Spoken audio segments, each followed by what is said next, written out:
10 yet? Wait.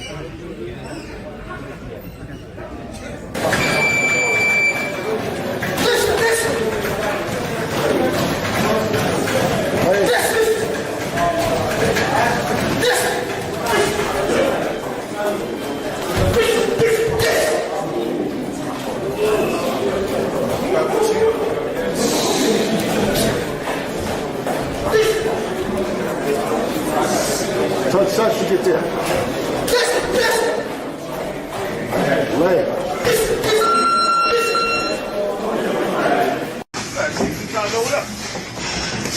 Is that right? Watch that lap, baby. Watch that lap. Watch that lap. Watch that lap. Let's box. Let's box. Nice. Beautiful.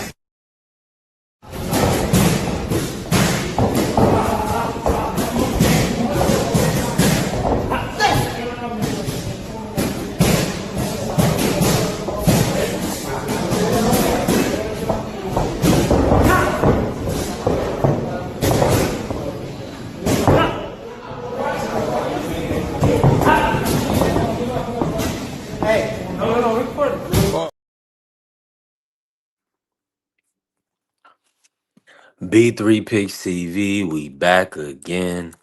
Man, punch the like button, follow the channel, help the channel grow. We definitely working. God is great. Shout out to the Sports Talk Network, the People's Network. We working. Let me get everything updated and everything. I'm jumping on a little late today, but we still here. We still showed up for the people. We're gonna have a slight admin day on this Thursday. Getting cleaned up as well, and you know, gonna do some other things. Probably gonna be able to get some content posted, and I got some other things I'm working on TikTok. So the grind don't stop. The grind don't stop. Getting a thumbnail and the show together for the day. Uh, I ended up almost dozing off, but we here. And then you already know the people gonna show up to talk about this. It's not even a doubt in my mind that people gonna show up to talk about this. I am eating a little lunch, a couple PB and J's strawberry jelly with it. So let me do this real quick. I'm gonna run a video until the people show up, but we're gonna cook on this topic. Let me just say what it is real quick. Shakur is pretty much, of course, everybody wants Devin versus Shakur, Devin versus Shakur, Devin versus Shakur, Shakur versus Devin, however y'all want to frame it. Shakur is fighting at 140. He wants to fight Devin at a catch weight of 144, putting it out there, hey, Devin, you fought at a catch weight before. Why not do it again? Devin is now at 147. He looked good against Norman Jr. Is he a full-fledged welterweight at this point, or can he still make 144? That's what the people need to know. Devin, I don't believe, well, let me go back to his ex and see if he spoke on it real quick. I didn't see him speak about this specifically, but I could have missed it. Let me just check real fast so we can see what it is and what it ain't. Nope. Last thing he was talking about was Regis telling Conor Ben to stay away from him. So yeah, maybe he hasn't seen what Shakur said just yet. But hopefully we get some news about Devin fighting real soon. Real soon. We need that news. We need to see what's going to happen. The Rolly fight is probably not going to happen, but maybe they'll revisit it. Maybe they'll find some guaranteed money for Devin to dream.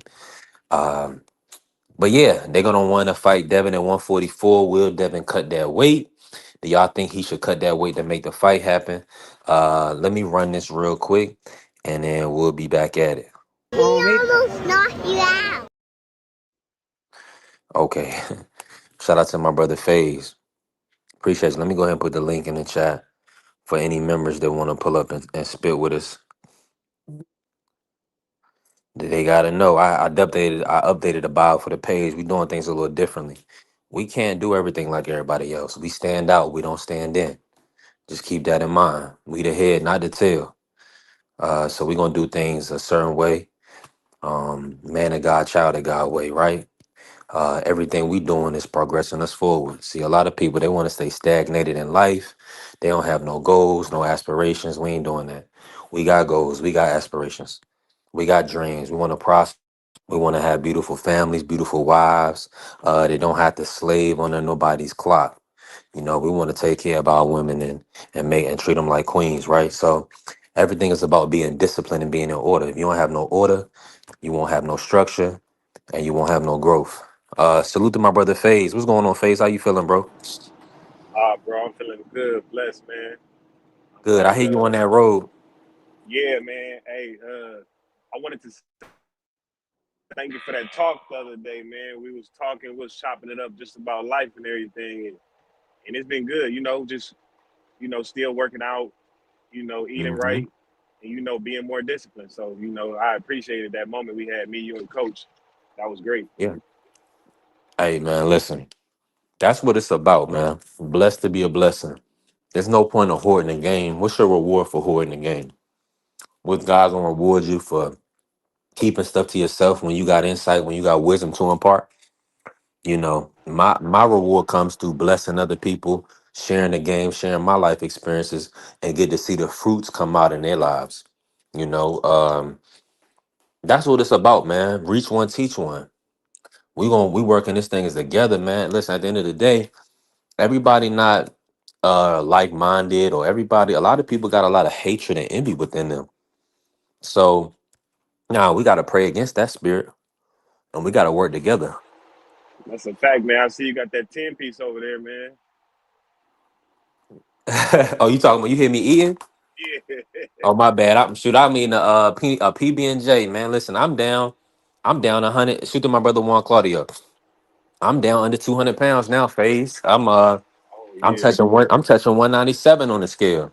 Dang, bro. Yeah, Yeah, so I'm under the cruiserweight limit right now. I'm feeling like a young reactor right now. you feel me? I'm trying to get down there. I'm like 228. I touched on 228 yesterday, but I'm tall. I'm like 6'4", bro. So Oh, you 6'4". Okay, well you I good wanna then. I wanna get like You went out on this phase. Salute to my brother Juan. Y'all know Phase on the road. He working. Yeah, I was shoot. Well, our year anniversary of having the channel open to be tomorrow. I was 235 last year this time. So right now, so yeah, I didn't lost what's that 38 pounds.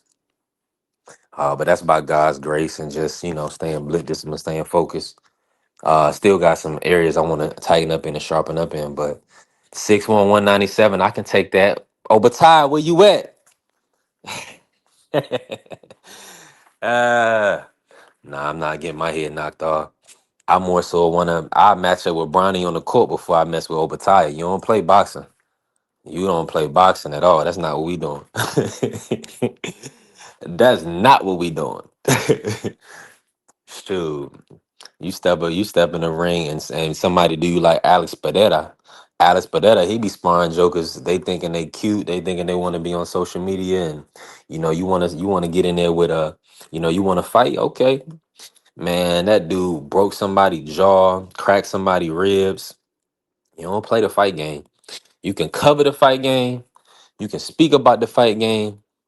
You don't play the fight game. That's serious business, baby. And everybody know that. Shout out to my brother Ja, man, giving us them boxing highlights. Ja's a professional boxer. He has a professional record on BoxRec. And the guy that he fought in his pro debut is fighting on the Bumgardner card. His name is Alex Vargas. Isn't that funny how life just turned full circle?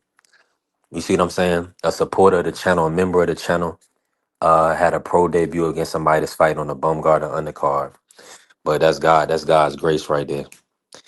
So we got a lot of genuine people around us, a lot of real people that want to see us do well. This is grassroots. We built it from the ground up, man. But it's looking good. We got fruit, and we bearing fruit, and we got the right people around us. You see, when we imparted that wisdom to phase, he came back and blessed us. Let us know. That's a good conversation we had. You have to be a witness, man. When God is blessing you, when you are blessed, you have to be a witness because it's other people that really need to hear The message, especially when they have kids. The kids are our future. We have to sow into them the right things. The kids are going to do everything that daddy and mommy do. If you consume negativity, the kids are going to consume negativity.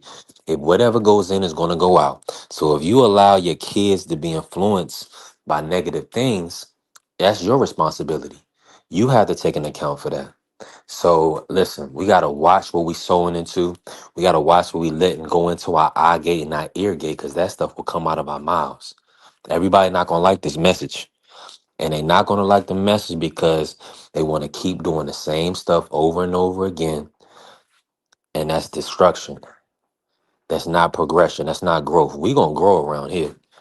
We gonna build around here. We gonna love on each other around here. We gonna sow around here, and we gonna reap a harvest around here.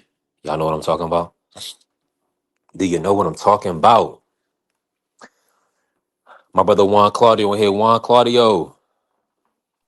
Just You, Ask Juan. Make sure y'all follow my brother Just Ask Juan. Juan, how you feeling today, bro? I'm alright. I'm good, man. You already know, just up, been up working. Did my TikTok live, so now we here.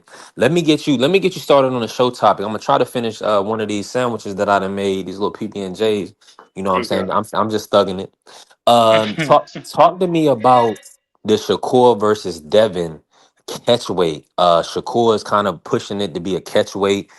Do you feel like that's a disadvantage for Devin, advantage for Shakur? Just speak about that matchup and it potentially being at 144 catchweight. I don't think it's happening, but could be an exciting matchup if it does happen. But I don't think it's gonna happen. So I don't get my hopes up. I'm with you. Do you feel like is that a fight that Devin can win, or do you feel like Shakur is just too technical? Nah, that's a toss up. Mm. Hold on, let me run this real quick, one.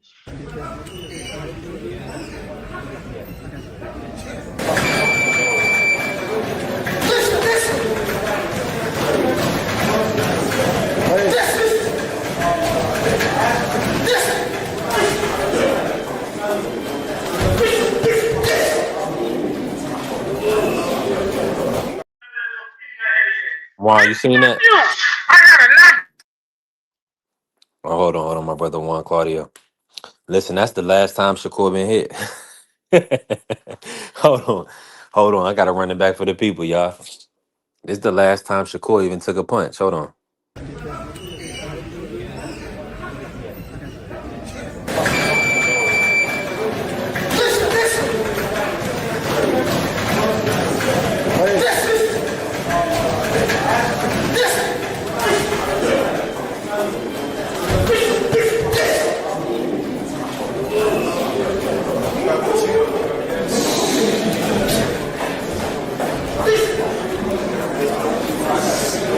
Touch to get there. Hold on.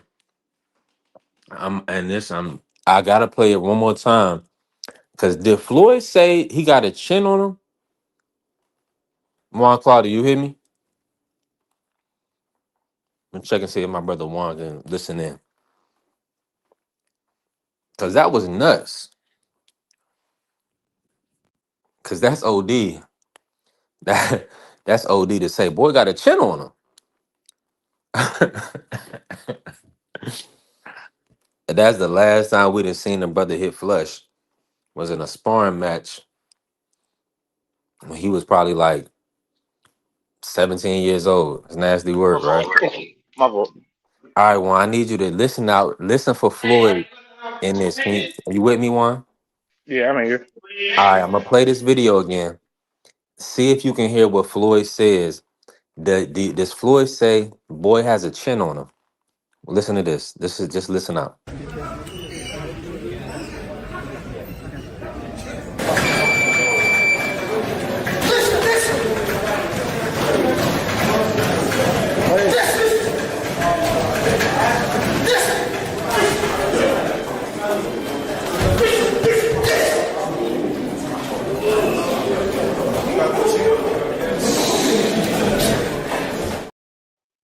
did. You heard it one. He said he got a good chin on him. Mm-hmm. Yeah, he do. I mean, pretty much. He don't get cracked though. He don't really ever get cracked Is like that that the though. last time you seen him get hit that flush? Nah, I think Zapita hit him flush too when they fought. I mean, he's getting hit pretty many times, pretty fresh. So it's not Oh, like you he talking don't about got this chin. right here. You talking about He this. almost knocked you out. That's funny. That's just hilarious. Yeah, nah, he's gotten hit plenty of times. I don't think he's he's prone to getting hit. Yeah. I really think he's a generational talent. I mean, the best offensive and defensive statistics in the whole sport. And the people allow to discredit his resume. Talk about that. Do you feel like Shakur is an A-level fighter? Or do you believe Mm, that he hasn't fought the top level competition?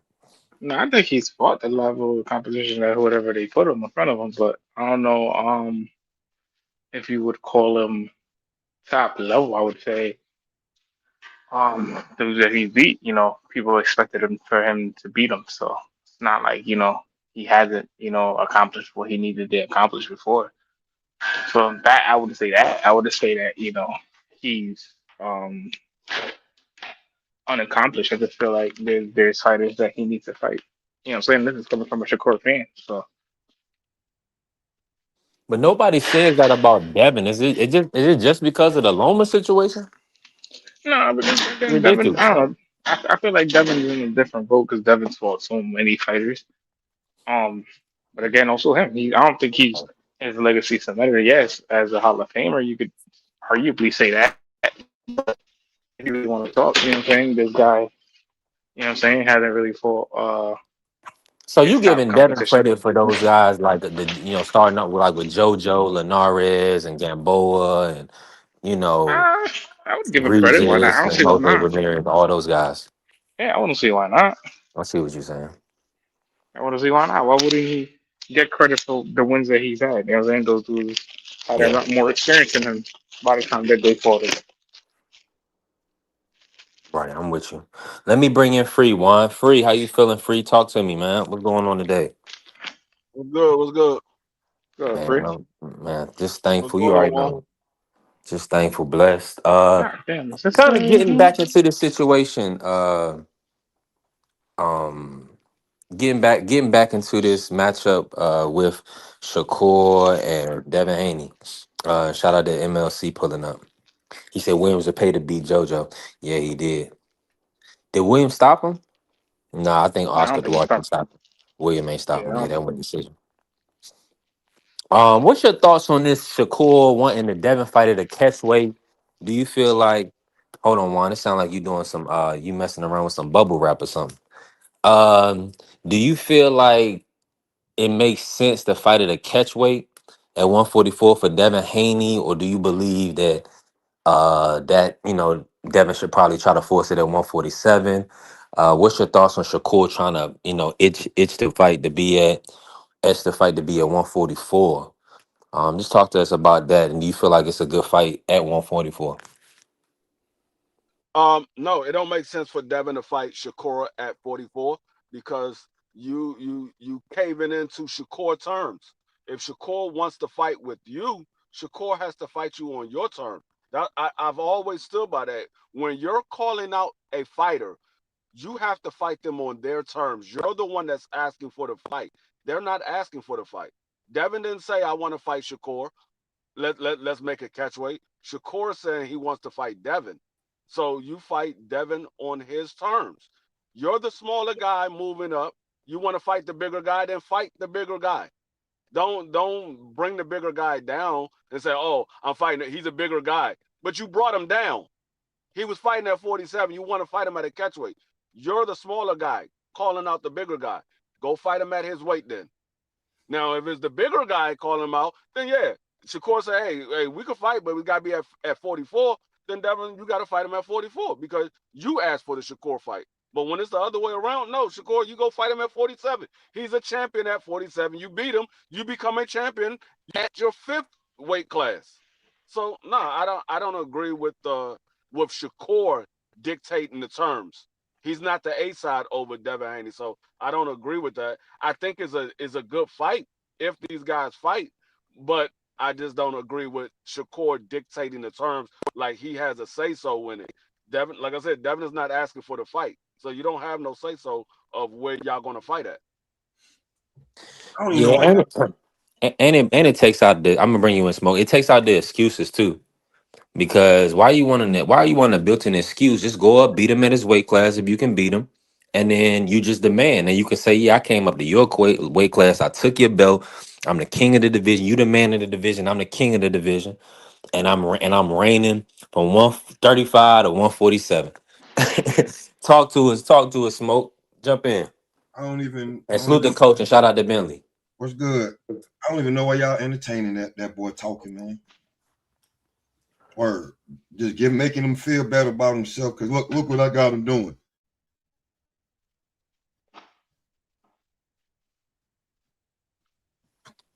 Oh, Nah, oh, okay. We're gonna talk about we Bro. listen at the end of, I was Everybody hold on. Somebody knows is somebody breaking up bad. that Devin is Smoke, not you breaking up real bad, Smoke. gonna take that fight at 44, bro. Why you been stupid? He You showing want a piece of this, Tank ain't back motherfucker? yet. Whoa, one. Or one talking to somebody else. Uh, yeah, bro. Like, bro, you like, come on, man. Your hands played. You either gonna fight Moritala or you gonna conquer your division. Outside of that, these I'll say an old word. These cockamamie fights that you trying to put together. Come on, bro. Come on, man. Like, Conor Ben, but you will fight Conor Ben at 54 because he's trash, but you won't dare to fight at 44? Man, just stay in your lane and do and fight in your division, bro. There's some people that in your division that you can prove that you really like that. Or you can follow your other brother over there, the Zuffa. You can follow Africa over there, the Zuffa. See how that look, dummy. Okay. Coach Eddie, and I'm gonna bring in Josh. Appreciate y'all pulling up. Coach Eddie, what's your thoughts on Shakur talking to catchweight 144, Devin Haney? Flimsy. I heard you was standing in the pocket hard for that brother yesterday, man. The dude Yeah, Shakur different topic is the though. boy. Yeah, hey, no, it all ties together. It speaks about him. He's the boy that cried wolf. Flimsy. I remember a guy by the name of Mikey Garcia who said, you know what, I see something in Errol. He didn't ask for no rehydration clause. He didn't ask for no catch weight. He went up there, said, I see something, and I think I could beat him. Hold on, Coach. This what he saw right here. Beat somebody first. Beat somebody first yourself. That's all he saw. Come on, Coach. Whatever the case may be, you got to remember Mikey Garcia. He had already beat a lot of brothers up already. He was beating brothers up. People forget about that. He cooked Bunny. He cooked Adrian Bronner. Yeah. So he was used to beating brothers up. So he thought he was gonna be able to do the same thing where Errol went up there and got cooked. So I see the payday thing and all that. That sound cute and everything, but Shakur flimsy, bro. And now I'm starting to believe what Tank was saying about that dude, man. He do a lot of clout chasing, man. You know what I'm saying? I don't approve of that message right there. If you gonna fight there, if you so much better than everybody else, like you claim to be, march your butt on up there and drink 3 bottled waters, and you'll be 147 pounds and get it on.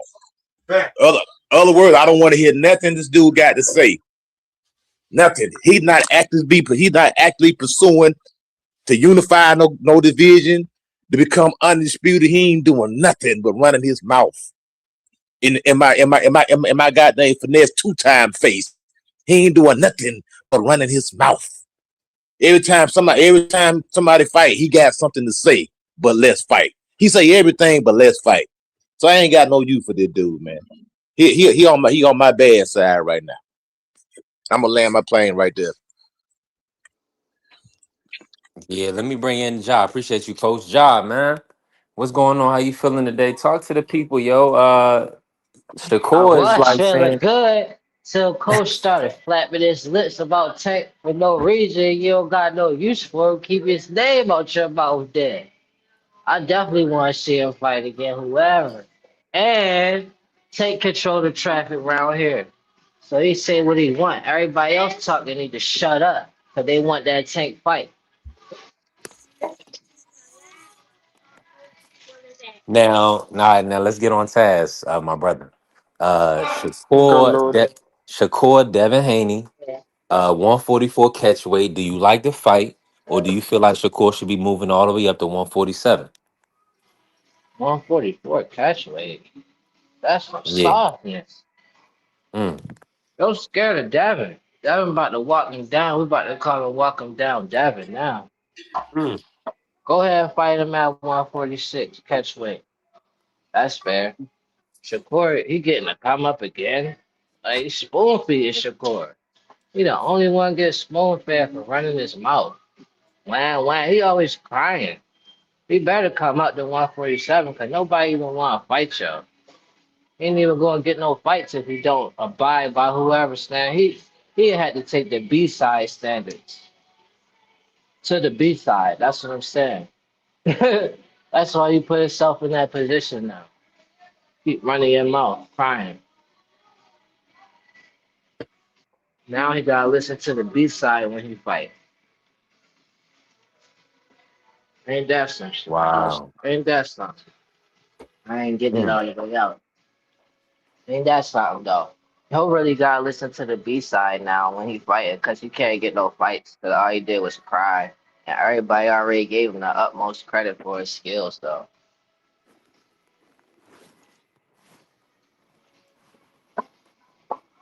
Oh, God, I land my plane right there.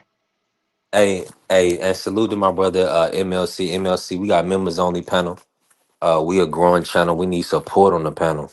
Support on the channel. We don't do no cursing, but you definitely need to be a member to be on the panel. Just letting you know. The link is in the chat for members only. Yeah, because we not here to just have people just talking. We got to do some walking. So yeah, we need that cash coming through, and everybody that has a membership, make sure it's locked in. Make sure y'all supporting the channel. We here to get some money, respectfully. Appreciate you, AC. Travis Bryan in here, salute. Billy in here. Y'all already know we working. Go ahead, Smoke. Jump in, Smoke. I just don't. That's why Abdullah don't rock with him no more. Just for that reason. Like, Hold you up, see, hold up. I want to laugh real quick on the live. Hold up. That was funny. Oh, nah, that's the reason. You ain't really, you know what I'm saying? You ain't really trying to like help me or something. You trying to see what I'm doing, who I'm sparring with, like how I'm training, my weight gain, my weight cut. You want to know all of that, but you ain't really invested in it. You just want to know so you can stay a step ahead. So when he stopped answering the phone about a year and a half ago and stopped saying nothing, and he just was like, nah, I got brothers. They my brothers. So nah. I mean, you know what I'm saying? That little cute smile with the dimples and all that, man, there's a snake behind that smile. oh no. That was funny too. Oh, this is what it is. The older he get, the more he reveals himself. And after a while, you like, you know, he gonna have to shed it. He gonna have to shed his scales, and you're gonna really see what he is. I ain't mad at Shakur though. I ain't counting them out when it comes to the snake stuff. We can't put it past any of us. We could all be susceptible to it. And I'm not saying other people hasn't done it either. I just don't want to get what I'm saying twisted. My fault, bro. Nah, Jock, but he's trying to portray himself as this, you know, this loyal sheep hound dog. When really, you know what I'm saying? He's the wolf. You trying to figure out what's going on, he doing it. You know what I'm saying? Yeah, That's I so could dig shocking. it. You know what I'm saying? That's so shocking. Like, you keep talking all this stuff, bro. Like, it started when you talking about I smoke weed, bro. You passed me the joint. You passed it to me. I didn't get it from nobody else. So come on, man. All right. This is just a smile, a smile with a nice little soft curl fro. But that's a rattlesnake right there, boy. Word up. Yeah. I mean, I'm gonna be honest with you. Like the whole situation with We Devin or know when whatever. Free start talking, we about to When take over the show. So, when anybody else Devin got something to say? Ja, Ja, Ja, Salute to are you freedom. Ja, are you Our on something? respect. Are Mm-hmm. you on something, man? I mean, we don't need to do all that cross talking, bruh. Like, we gotta control ourselves. Shakur was like, when that Devin situation happened, smoke, I was like, Which it one? was next. Which You one? already know. When you say I'm gonna the tell you, yeah, I'm gonna tell you with the song that I thought of when it came up. They smile in your face. oh, All the while they want to take your you place. The them back that backstabbers. Backstabber. out, man. I was like, dang.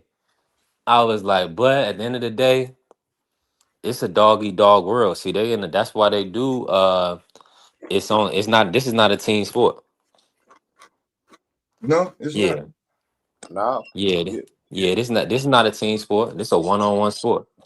So at the end of the day, Yeah, they it going seemed like he he gonna never. eat you. He gonna eat you if he can eat you. Hey, Yeah. hey, Terry. It seemed like Shakur always got some type of a hidden agenda. You know what I'm saying? I don't know. Or maybe he's only genuine with a few people. And like you said, it's a business, man. At the end of the day, these guys trying to maximize themselves, trying to make as much money as possible, and trying to take, the least punishment and get out the game clean. I understand all that, but I don't understand why he continued to call out Devin Haney and won't get in the ring, man. If you have no attention, Devin is 147. He's not coming down. So why do you continue to try to make demands? It should be dead until he can feel like he want to move up to 147. Then don't mention his name, because I'm pretty sure Devin would gladly accept that fight if Shakur signed up for 147 pounds. Period. I don't see him turning it down. Hey, Ja, they say you looking like one of the Mason brothers right now, man. Yeah, they say you about ready to get back in the Alhamdulillah. ring. Yeah. No, I was saying how much they gonna pay though with the cash at. I'll be surprised. Ja trying to get 300 around for some sparring, y'all. Come on now. Call Yeah, my that's brother. low balling too, and that's a low ball. Come on, y'all. Go ahead, pass me that 300. Yeah. Come on now. We need that. Shoot, Ja got 6 rounds for him. You got 6 rounds for him, don't you? I'm really Mm-hmm. a 12 rounder. They stopped playing. I like to take my time, break them down. Shoot, 12 rounds, 300 a pop. You gonna take 3,600 home a day. I like the sound of that. And then we Shoot. got extra fees, and they think they gonna stop something like that. Saying that tumor didn't even stop. Mm-hmm. Let me bring in Free, man. Free. So I gotta ask you this, Free. Like, is this what you talk about when you say this era is like the weakest era in boxing? Because I'm gonna be honest with you, Shakur, one of my favorite fighters. I think he's one of the best in the sport. You know, arguably pound for pound. But then again, it's like the somebody that said he always had his number. It's a weight concern. Like, you concerned about the weight. Like, what's your thoughts on that, Free? Just break that down. I just feel like it's disgusting. Like, we gonna miss out on this fight because of 3 pounds. I mean, it comes down to a person not truly believing in themselves. Because when you believe in yourself, you don't care how big or how small a person is. You willing to take on the battle. I mean, it's just like when I play football. I played middle linebacker in the ninth grade. I was only like 5'7", 165 pounds, but I played middle linebacker. I was going against running backs that was like 200 pounds, like almost 6 feet tall. But I played linebacker. It doesn't matter how big or how small you are. If you believe in yourself, you're willing to get in there with anybody. And I don't believe that he truly believes in himself. He Anytime you need an advantage over a guy that you say is trash, is not on your level. Because I sat here and listened to what he said about Conor Ben. Everything he said about Conor Ben, but you say all that, but you say you need a rehydration clause. Why are you saying all that and then turn around and say I need a rehydration clause? If this guy is not that good, he's not on your level, you're gonna beat him up and you possibly stop him. You'll be upset with yourself if you don't stop him. Why do you need a rehydration clause? That don't make any sense whatsoever. So I just think a lot of these guys they don't really believe in themselves when they asking to fight a bigger guy or they asking to fight somebody that's possibly on their level or they don't believe that they really can beat those individuals. Like I said earlier today when I was on another platform, Xander Zayas just exposed a lot of people. Xander Zayas went against top rank. He went against Bob Arum. They wanted him to fight somebody else. He said, "Nah, I want this Duran Boots in this fight. We're gonna make this fight happen." Everybody else was looking for reasons why not to fight Jerome Boots in this, or try to get a catch weight or try to ask for more money. Xander Zayas said, "Man, make this fight happen. I believe I could beat him." So I just think a lot of these guys don't believe in themselves, and you seeing it play out time and time again. Yeah, let me just say this to AC. Listen, that ain't our fault, AC, that the black American fighters that we grew up watching all became the top elite 3 and 4 and about to be 5 division champions. So I mean, at the end of the day, of course they're gonna be rivals. They the ones at the pinnacle at the top of the sport. Everybody else need to catch up. The other brothers that came up with them in what the five horsemen or the five kings is drug cheats or got washed 12-0. So, I mean, don't be mad at people for supporting Tank. And yeah, Tank, our favorite fighter. 3 division champion, a knockout artist, future Hall of Famer. Devin Haney, 3 division champion, pure boxer, future Hall of Famer. Shakur Steven, 4 division champion, future Hall of Famer. I mean, so don't get mad at us. I mean, this just is what it is. They proven it. They kicked the ass, and they had a right to sit on that throne. And now they got to fight each other. Let me ask Coach. Let me bring in Coach on this, y'all. Coach, what's your thoughts on the 3 pound difference from 144 to 147? How big of a difference is that going to be in that matchup? Nothing. Just go drink a Gatorade. Go get a 32-ounce Gatorade, and you good. I think Shakur will be stronger at 147. Like I say, at the end of the day, the size difference is negligible. You know what I'm saying? It's like 3 pounds. That ain't a lot. I mean, look what Wilder was going up against. 50, 60 pounds. The jump from cruiserweight, from light heavyweight to cruiserweight is 25 pounds. So if Shakur is levels above Devin, it shouldn't be an issue. It shouldn't be an issue at all. You ain't had no problem, like my man said, you ain't got no problem fighting Conor Ben. Matter of fact, you said you'll stop Conor Ben just like you stopped William Cepeda, right? Yeah, okay. Just like you stopped Oscar Valdez, right? Just like you stopped De Los Santos, okay, yeah, but you'll stop Conor Ben. It's easy to jump on the internet and say what you would do. It's easy to say all that. He got all up in the man's face. They jumped in the ring, had a face-off, him and Conor Ben, and nothing happened. He came and interrupted the man interview, nothing happened. So he the little boy that cried wolf right now. Then he can't make his mind up. Oh, I want to fight at 35. Or I want to fight at 40. Or I want to fight Conor Ben at 54. Or I want to fight Devin Haney at 44. What do you want to do, man? Are you schizophrenic or something, brother? Can you make your mind up? Do you want to be like Terrence Crawford? Do you want to unify or become undisputed? Which one is it? So I don't know. We'll see. We'll probably get a fight that we didn't ask for. That's probably what's going to happen with Shakur. Ja, let me ask you this, man. And I'm gonna bring in smoke after this. But Ja, let me ask you this, right? Man, Do you can go ahead. What you got to say, Ja? I just want to say to Devin, man, don't fall for that, man. It's 147 or nothing. You already know you're not getting support. You about to cry and act like you really. Come on, bro. Yeah, you get a fight, man. Dad? I know that's how he coming at Devin. He try to come at his soft side. But is Devin even available right now? Is he Yeah, even available? Is he done yeah. with No. his court case? Oh, that's a good point. Free. I ain't even look at that. They were supposed to go to court on the 7th. Let me look it up real quick, John, and see what's going They on with the other. got continued. He got continue. Okay. Okay, so good. So they probably gonna look to drop it or look to work something out. So the way, Yeah, you yeah, know.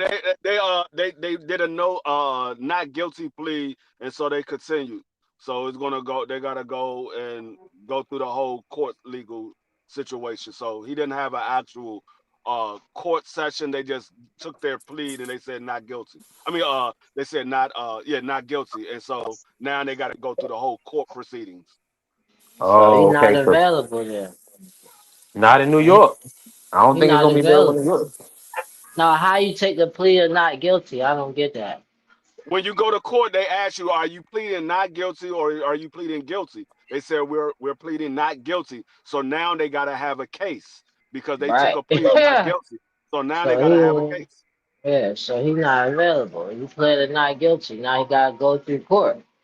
He can't fight right now. Ain't that exactly why he's suspended? No, he could fight. He just can't fight in New York. He's suspended by the Okay, New York Athletic Commission. He's not no suspended doubt. by Vegas or anybody else. It's only the New York Athletic Oh, Commission. Shakur definitely gotta come up to 147, baby. And he want a rehydration clause, right? Yep, Devin don't do rehydration clause. And he don't get to say he want a rehydration clause. What's wrong with you? Get this fight out the way, yo, so you can start getting some more fights for real. Stop playing. He's Stay not gonna active. fight him. He's not gonna fight him, John. He said Stay he's saying he active in won't. the ring, not on Twitter and all that.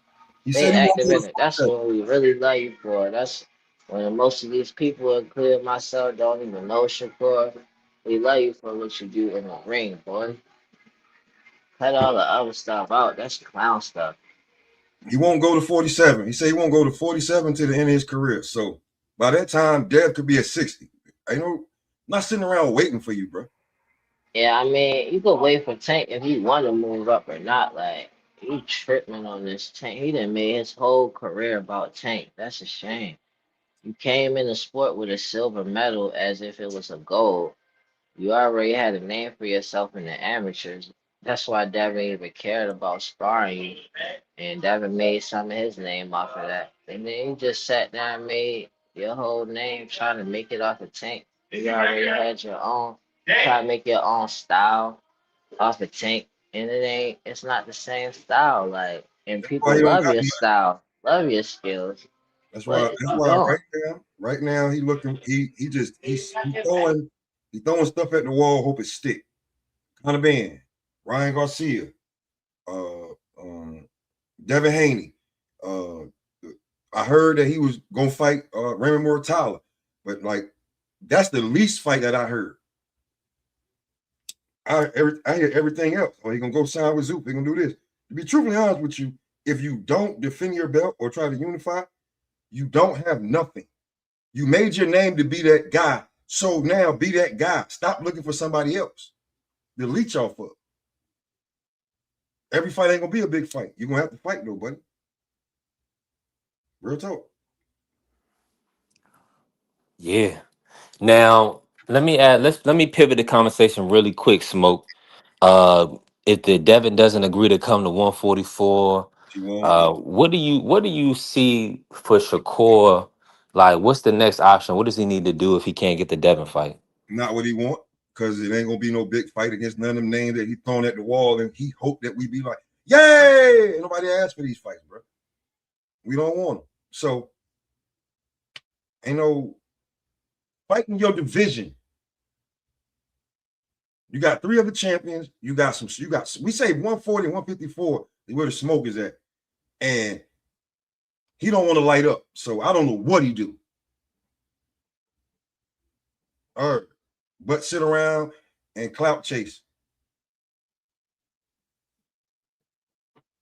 Or because Devin ain't going to 44. Devin ain't doing no rehydration clause. Or if he go to 44, it definitely won't be no rehydration clause. So, bro, you are not the A side in these fights that you're trying to talk about. You're gonna have to, if you want the Devin fight, go to 47, challenge him. Ain't both of y'all ain't both of them WBO champions? Yeah, go up there, challenge him, and see what's up. If not, shut up and fight who in your division. I don't need a long analysis to break it down on what it is. It's that.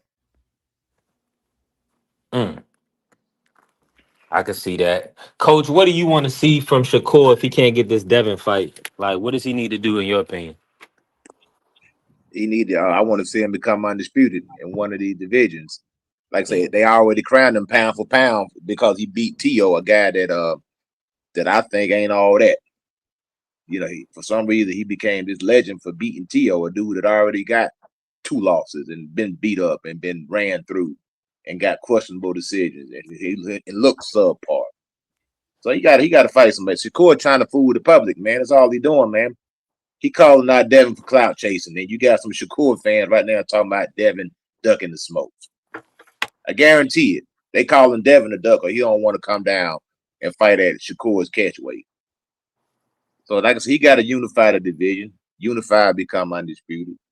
You know, all that talking, you know, that's cool and everything, but you got to get busy. You say you active, so we got to see you get active.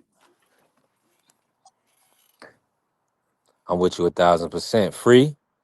Who you is it the Gary Antoine fight? What you think? If he doesn't make this Devin fight, Shakur needs to shut up and take whatever offer is being given to him. Thank you. That's what he needs to. He needs to shut up and take whatever offer is being offered to him, because Eddie Hearn already exposed Turkey is not giving out those big bags anymore. Eddie Hearn pretty much said these guys are asking for money, and the zone is looking and seeing that these guys are not generating the money that they're asking for. So you can't fall back on say, oh, PBC is not paying. It's the zone as well. The zone is looking at these numbers, saying, hey, these guys are not generating this money that they're asking for. So we're not giving out these big bags. They looking to see if Turkey's going to bail them out and give them another big bag. Turkey's not giving out any more big bags like that. I told y'all, Turkey said, Outside of heavyweight, I mean, heavyweight, but even heavyweight's not getting the bags that they once was getting. Their money got cut back as well. Like, remember, he gave out $100 million to Tyson Fury, gave out $100 million to Usyk. He ain't giving out those bags no more. Them guys is Canelo hasn't even got his third $100 million fight. I mean, they saying they're gonna get a fight for Canelo in September, but we still haven't heard who that opponent is gonna be. And September ain't that far away. September be right around the corner. Next time we look up, it be right there. We be knocking on September, and we still looking to find out who Canelo fighting next. I mean, this is the longest Canelo's been without a belt. We ain't seen Canelo go months without a belt. That man usually had a fight line back up so he can get a title fight again. But I just think right now Shakur, he got to realize you're not the big money guy that you think you are. You got to sit here and say, okay, if I want this money that I'm asking for, I got to fight the people that they want to see me fight, or I got to say, okay, let me just go ahead and fight these other guys and make a decent bag. A lot of these guys, I think Shakur right now, he's doing a whole lot of clout chasing, because you're asking for guys to do rehydration calls and catch weight when you know they're not going to do that. Devin is not coming down for a catch weight to fight you. What does he have? What do you have to offer Devin Haney? You say, oh, it's a legacy fight. He got legacy fights at 47. He got legacy fights at 54. He don't have to go down to fight you. You the one that, like I said, you're asking for this fight. I never heard Devin Haney in a single interview since he fought at 47 said, I want the Shakur Stevenson fight. So, I mean, Shakur's going to have to either realize the money is not there anymore that was there when Turkey was giving out these bags, and say, okay, let me go fight these other guys and become unify or undisputed and make my name as a unified champion or undisputed champion, and then maybe I can start generating the big bags, and I can become the star, and guys will want to fight me instead of me wanting to fight these guys.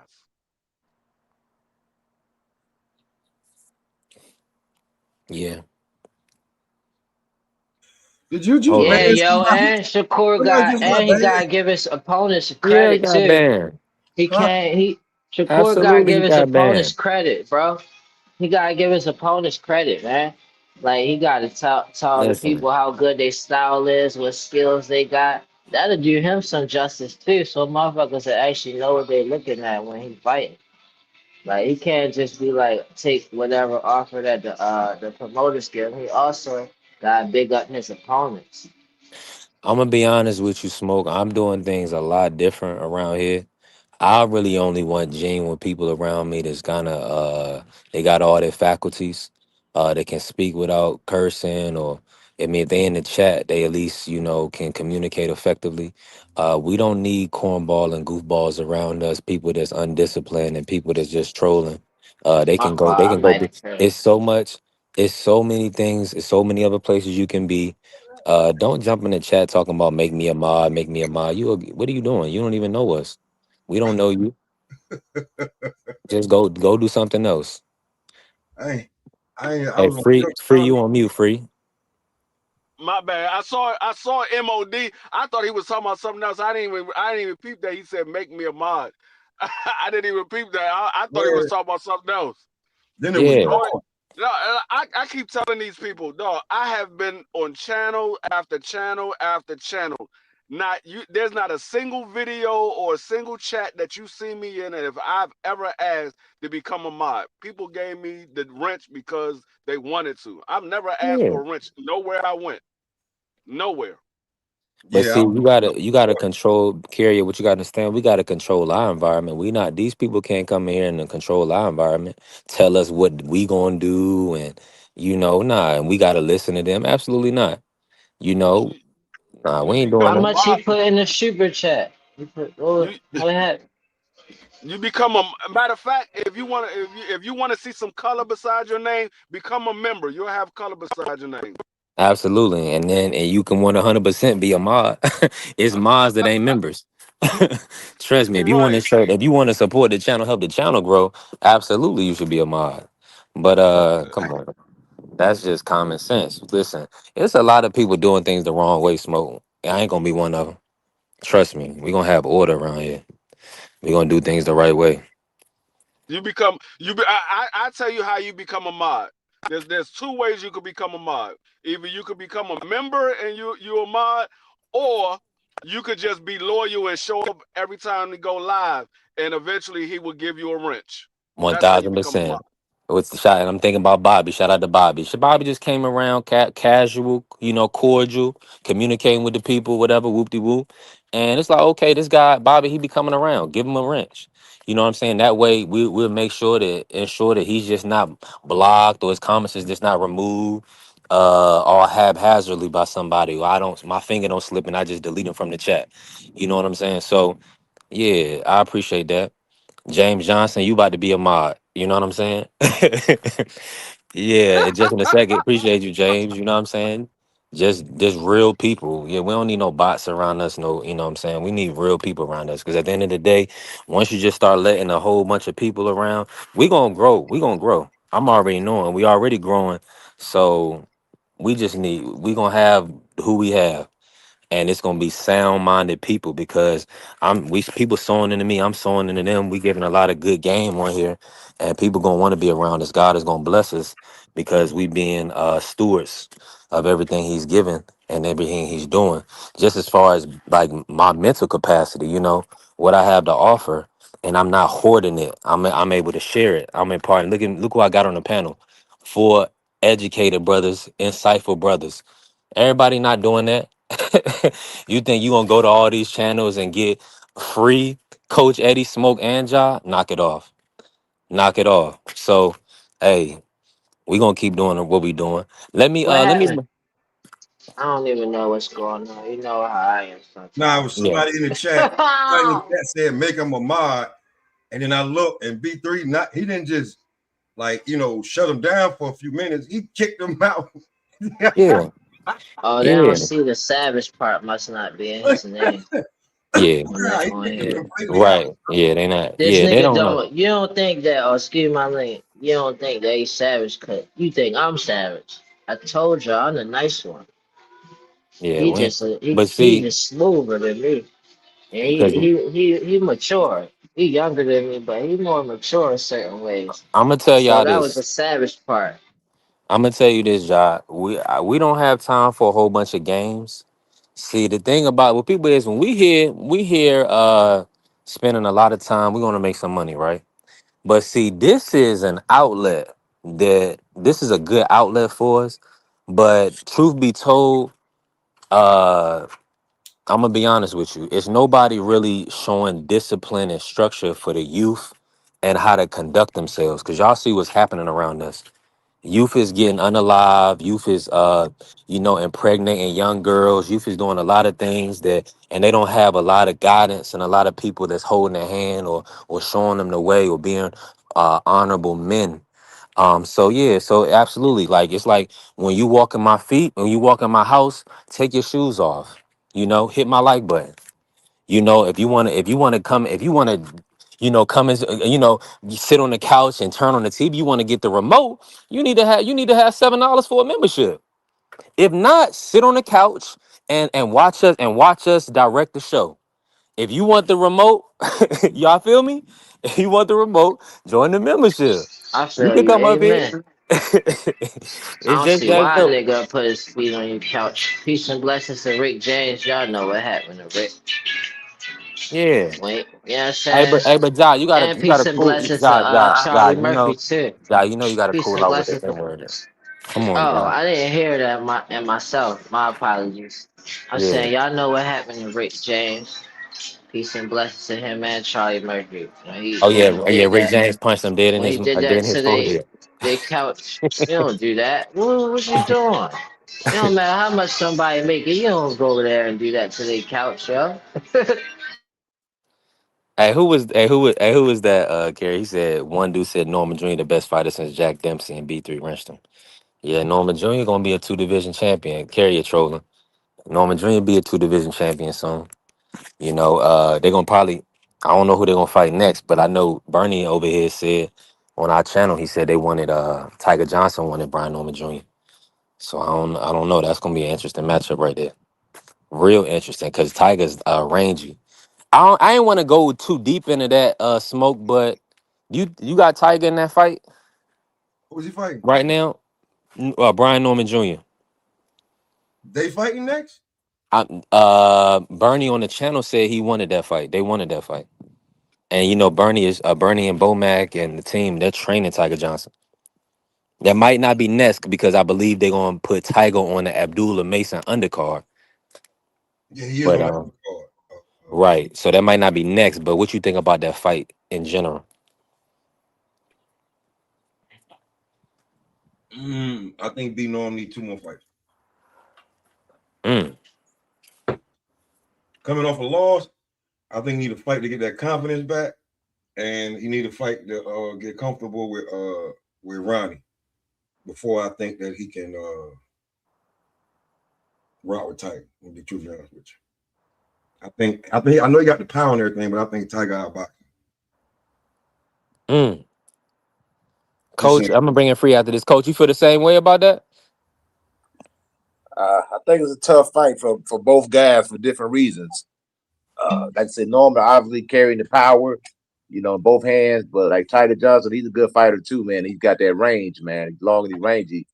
And I think Brian Norman, he kind of I ain't gonna say he struggles, but he don't look his best when he fights guys that are rangy, that move around like Quentin Randall, those type of guys like that. That can shoot that jab and be up on their toes, man. And Tiger Yeah. Johnson, he got a little pop too, man. So that is, in my opinion, that's a 50-50 fight. Mm. How you feel about it, free? I don't like that fight for Tiger Johnson right now in his career. Mm. It's a 50-50 fight because, like what Coach said, Tiger Johnson is rangy. But the problem that I have with Tiger Johnson right now in his career, his defense is lacking. Like he gets hit way too much. And you get hit one good time by Brian Norman, Tiger Johnson could be out of there. I think Tiger Johnson lose that fight right now. Maybe a couple more fights under his belt at 47. He get a little more acclimated. He work on his defense. It's probably a better outcome for Tiger Johnson. But right now, I think Tiger Johnson gets stopped in that fight late. I think it's going to be a late round stoppage, probably round 9 or round 10. Mm, yeah, I like that fight. Ja fell off, but I was definitely about to pivot the conversation a little bit. Let me ask you this, Coach Eddie. I'm gonna start with Coach Eddie on this. With the Tank, Devin, Shakur, with those three guys, uh, how you've seen their careers kind of play out, who's impressed you the most, and and has any of them underperformed or underwhelmed you? All three guys undefeated. You know, Devin had the blemish, the no contest, and Tank has a draw with Lamont Roach. But just talk about their career so far, Coach. You see them pretty much from the beginning, I'm sure. Talk about them, those three guys specifically, and uh, who's been kind of impressing you the most. Shoot, all three guys have been successful. Like I always like Dev. Like if far like likability for me, I like Dev first, Tank second, and Shakur. If you just ask me about those three fighters in that specific order right there. I always liked Dev, man. I enjoyed to watch Devin fight. He kind of reminded me of like an old school fighter. I liked how he moved around, popped the jab, stayed up on his toes and everything. He successful career, man. You know, all the accolades, all the championship belts, you know, becoming undisputed. Uh, winning big fights, man. So you gotta take your hat off from everybody. Same thing with Tank. Tank is always explosive, must see TV. You know, every time he fights, you're not gonna miss that fight, man. You know what I'm saying? You gonna put off whatever you got going for that night, and you gonna watch that fight. You know, you gonna tell your old lady, look, we'll go out to eat tomorrow because Tank fighting tonight. You know, and it is what it is, brother. Now out of the three, Tank is the most must see TV as far as Tank because he gonna deliver that knockout that people looking for. Shakur, on the other hand, I'll watch it. And not like I'm getting, excited about it, but I will watch it. And I do kind of look forward to it. I look forward to seeing him step on the gas a little bit more to see if I'm gonna see anything a little bit different. Um, out of this three guys, Tank is the most exciting out of the three. Then Devin, and then Shakur. I just feel like Shakur is kind of underperforming because he's not willing to go out there. I think Shakur could do more, if that makes sense, because he's beating these guys so easy. I would like to see him step on the gas a little bit more and try to press these guys out. Man, we all know what Tank do. You know, Tank going there, he gets you out of there. But I would like to see Tank get more active. I know he's going through a lot of stuff outside the boxing ring right now, and I hope that all clears up for him so we can for him personally, and so he can get back in the boxing ring and do what he like to do, man. You know what I'm saying? Because the fans definitely want to see Tank is good for boxing. Like whether you like him, love him, or hate him, he's good for the sport. You know what I mean? So he's a big player. Let me just say this real quick. Appreciate you, Kale. Appreciate you always supporting, member of the channel, supporter of the channel, helping the channel grow. She said, "Hey, gentlemen, hope everyone is doing well. We definitely doing well, and we thankful." Now, Coach, really quick before I bring Smoke in and Free, who's the best fighter out of the three, in your opinion? You mean best, or who you think I would win if they was to fight each other? All right. Well, if you want to pivot it, do a round robin. The best fighter, shoot, they all in different weight classes. You see what I'm saying? Ooh, that's a they all right on par with each other for different reasons, man. But like I say, Tank got that power, man. Anytime a dude carrying that knockout power, it's always gonna be you got to navigate that. You know what I'm saying? You have to navigate that minefield. That's a hard question, man. Probably, If they was all the same size, who's the best? man. I probably got to roll with Tank, man, with far the skill wise, because he getting the job done, man. Probably Tank, Devin, then Shakur. But all them jokers good though, man. I ain't gonna front all of them good, man. Yeah. Yo, Carrier is in the chat spitting gems. He said belts and accolades get rusty. Money don't get molded in the bank. He said he won't Tank Yeah, career. I'm glad you said in the bank because these brothers have had that stuff in the house or the mattress under the mattress or in the house somewhere in the wall, like like Pablo and money. You know what Hey I'm saying? man, hey P3, you know, man, when that money start running around, man, you know you got to pay people to watch your money, and then you got to pay people Right, to watch people is watching your money. You know what I'm saying? Like right. start getting check bread like that, bro. You start like Mm-hmm. you looking around, you just start getting more than you used to. You start looking around like, man, who trying to set me up and who snitching? You know Mm-hmm. what? I need to get away. You know what I'm saying? Especially when you ain't like, bro, like Tank, like That's Ryan Garcia, paranoid. He got paranoid money when he got that 30, bro. 40 million. Yeah, you right. He paranoid, bro. He's a look, bro. I ain't like, but yeah, man, I'm 45, bro. And I got something else to tell y'all about this, brother. All the old heads gonna know. T But Max bro, salute. he come on, man. Come on, man. What we don't even know what grade Tank stopped going to school. Good point. You feel me? Where boxing just became it. Did he stop going 6th, 7th, 8th grade? Like he had the fish market with Coach Kenny. Then go to the gym. And if not, he's sleeping in front of the gym. He Yeah. ain't going to school. So what level of education does he have? He already from Baltimore. People it is what it is, bro. That's not like when the Wire was on. People wasn't calling Baltimore damn near a third world country inside the United States. Mm. So this boy, he ain't have to build a whole lot before, bro. Them checks started rolling in fast, man. You give a ghetto kid that kind of bread, ooh, boy. Oh, boy. I'm just saying, like, no education, out hundreds of thousands to millions to multi-millions. Man, you seen he was that Tank was eating good. You remember the Vlad TV interview? Bruh. Hey, he was eating good. Bruh, like, so, like, when he get into trouble, I just, you know, boy, man, this boy he ain't gonna never learn. You know, you drop your head and just shake his, he ain't gonna never learn. Yeah. You know what it is, man. You already know what it is when it comes to certain guys. Yeah, he a good kid, but if you cross him, or if he feel played, He gonna cut you deep. he gonna cut, bruh. You So could tell, you could see he got a good heart, he ain't, but he for also 5'4", so he gotta he carry you got a certain way. Napoleon complex. We can say it. Yeah. He got the Napoleon complex. As soon as Mm. he feel played, everybody gotta get it. And you And and really and gotta don't even use look. He's what he say. He said, what Kevin Hart said. I ain't understand it, so I'm gonna take it as disrespect. I don't know if it was a short joke or not. You know what I'm Yeah, saying? But right. bro, like, you know what I'm saying? If I had to, I would say remains to be seen because they're not done yet. If they was all the same height, you have to take Tank. Because if they was all 5'4", or if they was all what's there? How tall is there? About 5'9" right now. I think about 5'9". So if they was all 5'9", you would take Tank. If they was all if they was all 5'4", you would definitely take Tank. Yeah.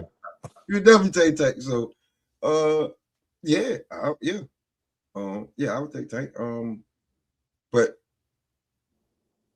I'm like Coach too. I feel like Shakur and Dev too, because I really wanted to. Even though I picked Brian Norman, when Dev dropped him, I wanted Dev to get rid of him. I'm a boxing fan. Go get him up out of there, man. You know what I'm saying? Like, don't be like you just let him hang around or something, like you was feeling sorry for him, so you just punched him and spent him the rest of the fight. Like, bro, you could have got him up out of there. That out, like you like I was swollen and everything. Like you ain't. I don't know. I just felt like Dev, even though we talk about how Dev ain't got no knockouts, I think he could have got one with B Norm. But that's me. Maybe I'm tripping. I mean, we see a lot of these fights. We be wanting these guys to get the knockout, and you know they If don't it's be there, doing I shit. don't mind. If it's there, or if you're a knockout artist and you can see it and you about to show me something, then I'll be like, oh, okay, I see. But if it's not there and you looking for it and you get whooped, then I'm like, you just gotta like I see you out there desperate. But if it's there, Who wins the round robin between Devin, Shakur, and Tank?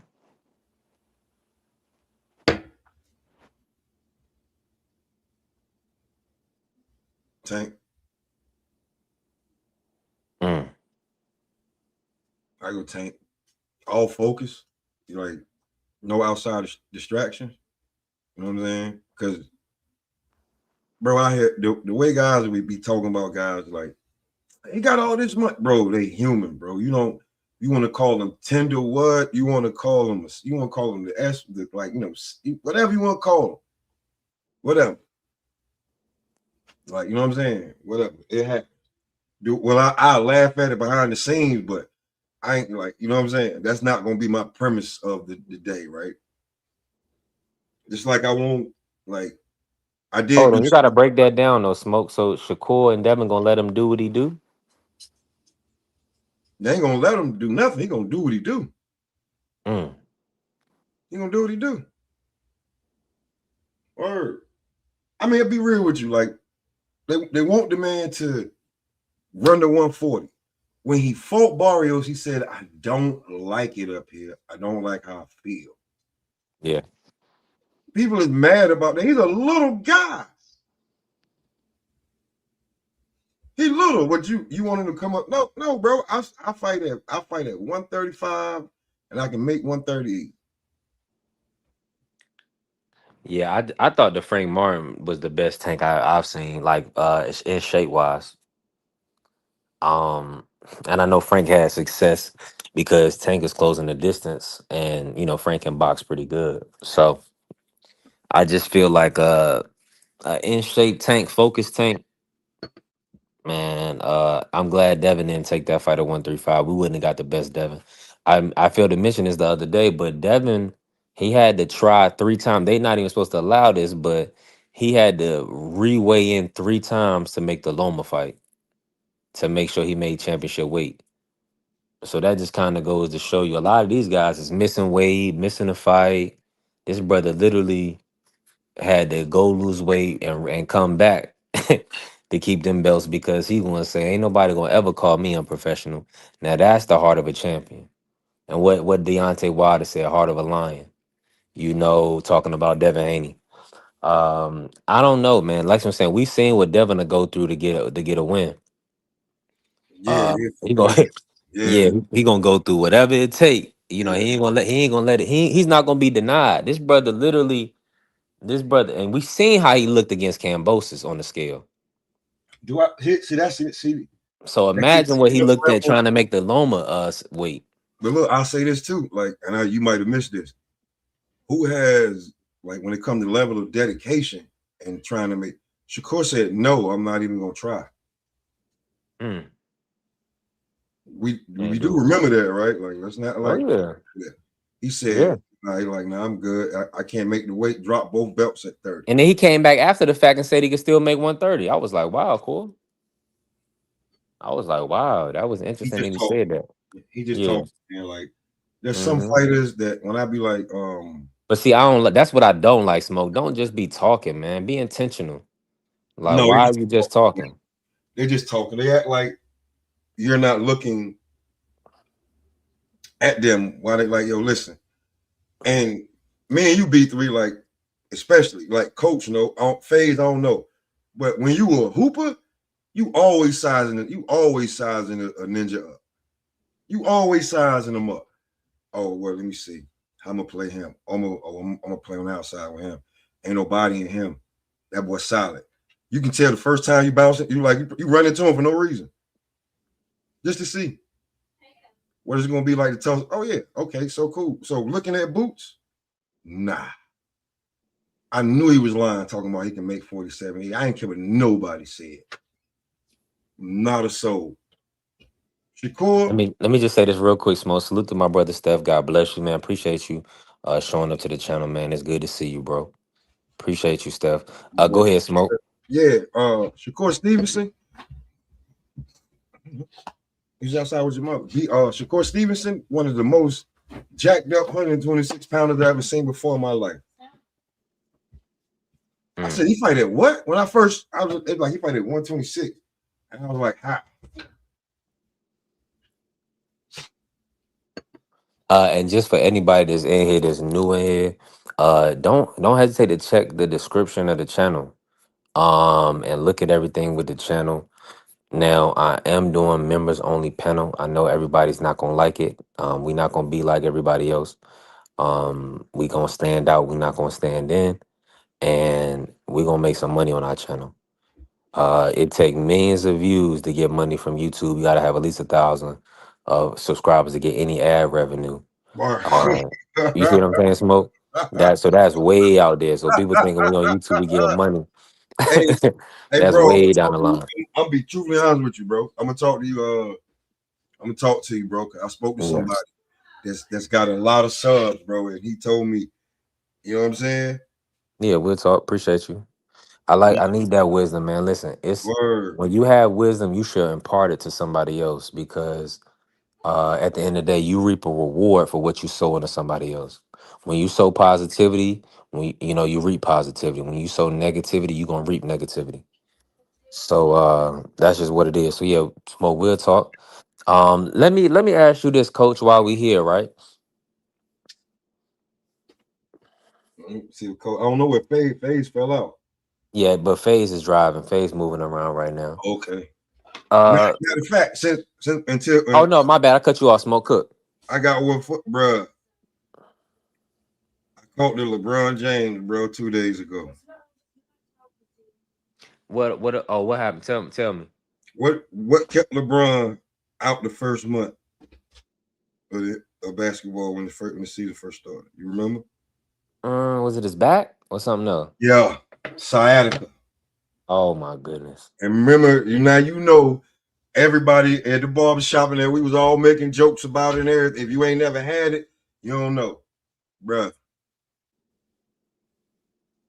I had to call the EMTs, bro. Because I couldn't drive myself. You know what I'm saying? When was this, Smoke? Bro, yesterday I went. I heard it the day before, and yesterday I went. They was like, "Yo, yeah, man, like you." It was like you. As soon as you felt that, you should have called. It was like all that being tough because and it come from. Hey, listen. If you carry your wallet in your back pocket, stop. When you sit down and you forget, yeah, because it's a nerve. Real talk. He said, "Hold on, y'all tell me LeBron spent $1 million. It don't matter. It's a nerve. Yeah. It's nerve, bro. If it come from and it's like right in the middle of your back, wherever you keep like, and they say it mostly come from like when you have your wallet in your back pocket. As a man, you just told to put your wallet in your back pocket, left or right, whichever hand you on. And I'm telling you, the right leg is a little shot, and I'm telling you, Man, I had to laugh at myself. keep your wallet in the front now. Man, Don't listen, you side pocket or where I was trolling Brian for like 2 months, and then I was like, all right, whatever, you know what I'm saying? Oh, that's why you brought it up. You read what you sow. That's why you brought that You read what you I ain't one that right. can't. I ain't one that can dish it or can't. Nah. I laugh at myself. Like half Right. the live I did last night was about me being old. That's when you realize, because bro, you don't get sciatica like that at 27, 34. No. When you get past 40, all of a sudden stuff just be like, oh yeah, remember me? Yeah. That's real. That's why at my age, even at my age, Smoke, like when I work out, I'm working out like very Light. light. Oh, Yeah, like weight, light weights. Only thing I'm gonna do a little heavy is probably my leg press. But outside of that, like my bench press, like squats, everything like that, we're not doing super heavyweight because at the end of the day, if you training to tackle 200-pound running backs, then you need to be, Yeah, lifting a whole lot of weight. yeah. We ain't That's doing what I that. feel like this though. Like you got like it's like see, listen, because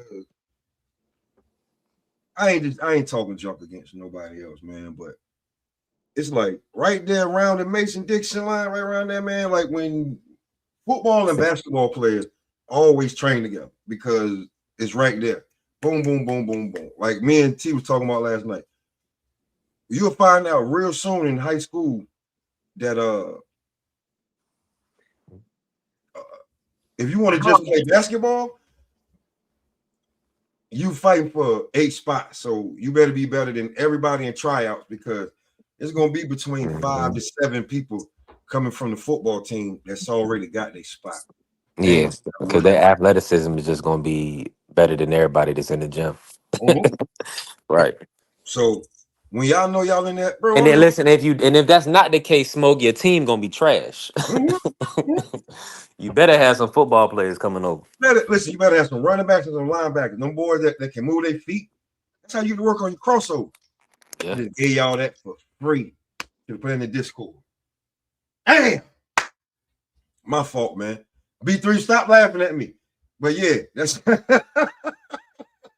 that's how you work on your crossover. Them boys with the quick feet, bro. You work on each crossover between the leg, back, behind the back, in front of hezzy, all of that work from them right there. Bird. Like that's how you work on your crossover. You make sure that left hand be strong because them boys are strong and they gonna cook you a few times. Don't get discouraged. Keep working on it. You telling the truth, man. I'm just You saying. So definitely telling the truth. when they come to working out, whether you was skinny or not, bro, you sitting over there and all your homeboys over there, they benching this and they deadlifting that. You ain't even supposed to be deadlifting, Mm. but you can't be. Come on, man. The old Man, sweaty listen, when I weight was in school, I room, was super strong. man. The AC, sweaty not weight. not, and it wasn't even that wasn't even my body type. Like I got a basketball body build, but see me, I was just I didn't like school was so easy, and they let you do weight training. So I pretty much did like 4 or 5 semesters of weight training when I was in high school. You know what I'm saying? Smoke. That way I can work out and be, you know what I'm saying? And I was just super strong. I feel like I was OD strong. See, I Just had weight training like but they just I didn't want to play football because I yeah. played in the 8th grade. I didn't want to play it in high school because I'm gonna be honest with you, I didn't want to play for the coaches that was there, Mm-hmm. respectfully. You know what I'm saying? You know how like I No, was like the orchestrator of my own youth, which is not a good thing. You need parental guidance. I I even mean, so, so you know this what, bro? You know what, though, man? But you seem like you ended up pretty good because I got I'm blackball. still here. So Yeah, I that's got by the grace of blackball, bro. God. Like literally, I got blackball. Like I got like, and it wasn't even like everybody knew. It started to be like I started to get upset when people would be like, because That'll they'd be like happen. asking you, they'll ask you what they know, and they just want you to say it. They'd be like, why you ain't on the team? Hmm. Like, what? You know why, bro? Because I'll be real with you. I Dylan Brooks, the head coach nephew, and some Mm. pickup things. I really Dylan Brooks. I mean, like, We was just bullying him.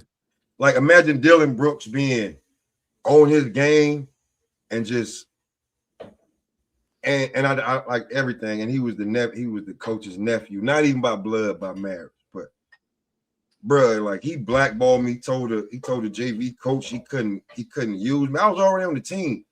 The coach walked past me, said he said you fell in 3 out of 4 classes. I was like, yo, you're lying. I just went to everybody and I see I'm passing everything.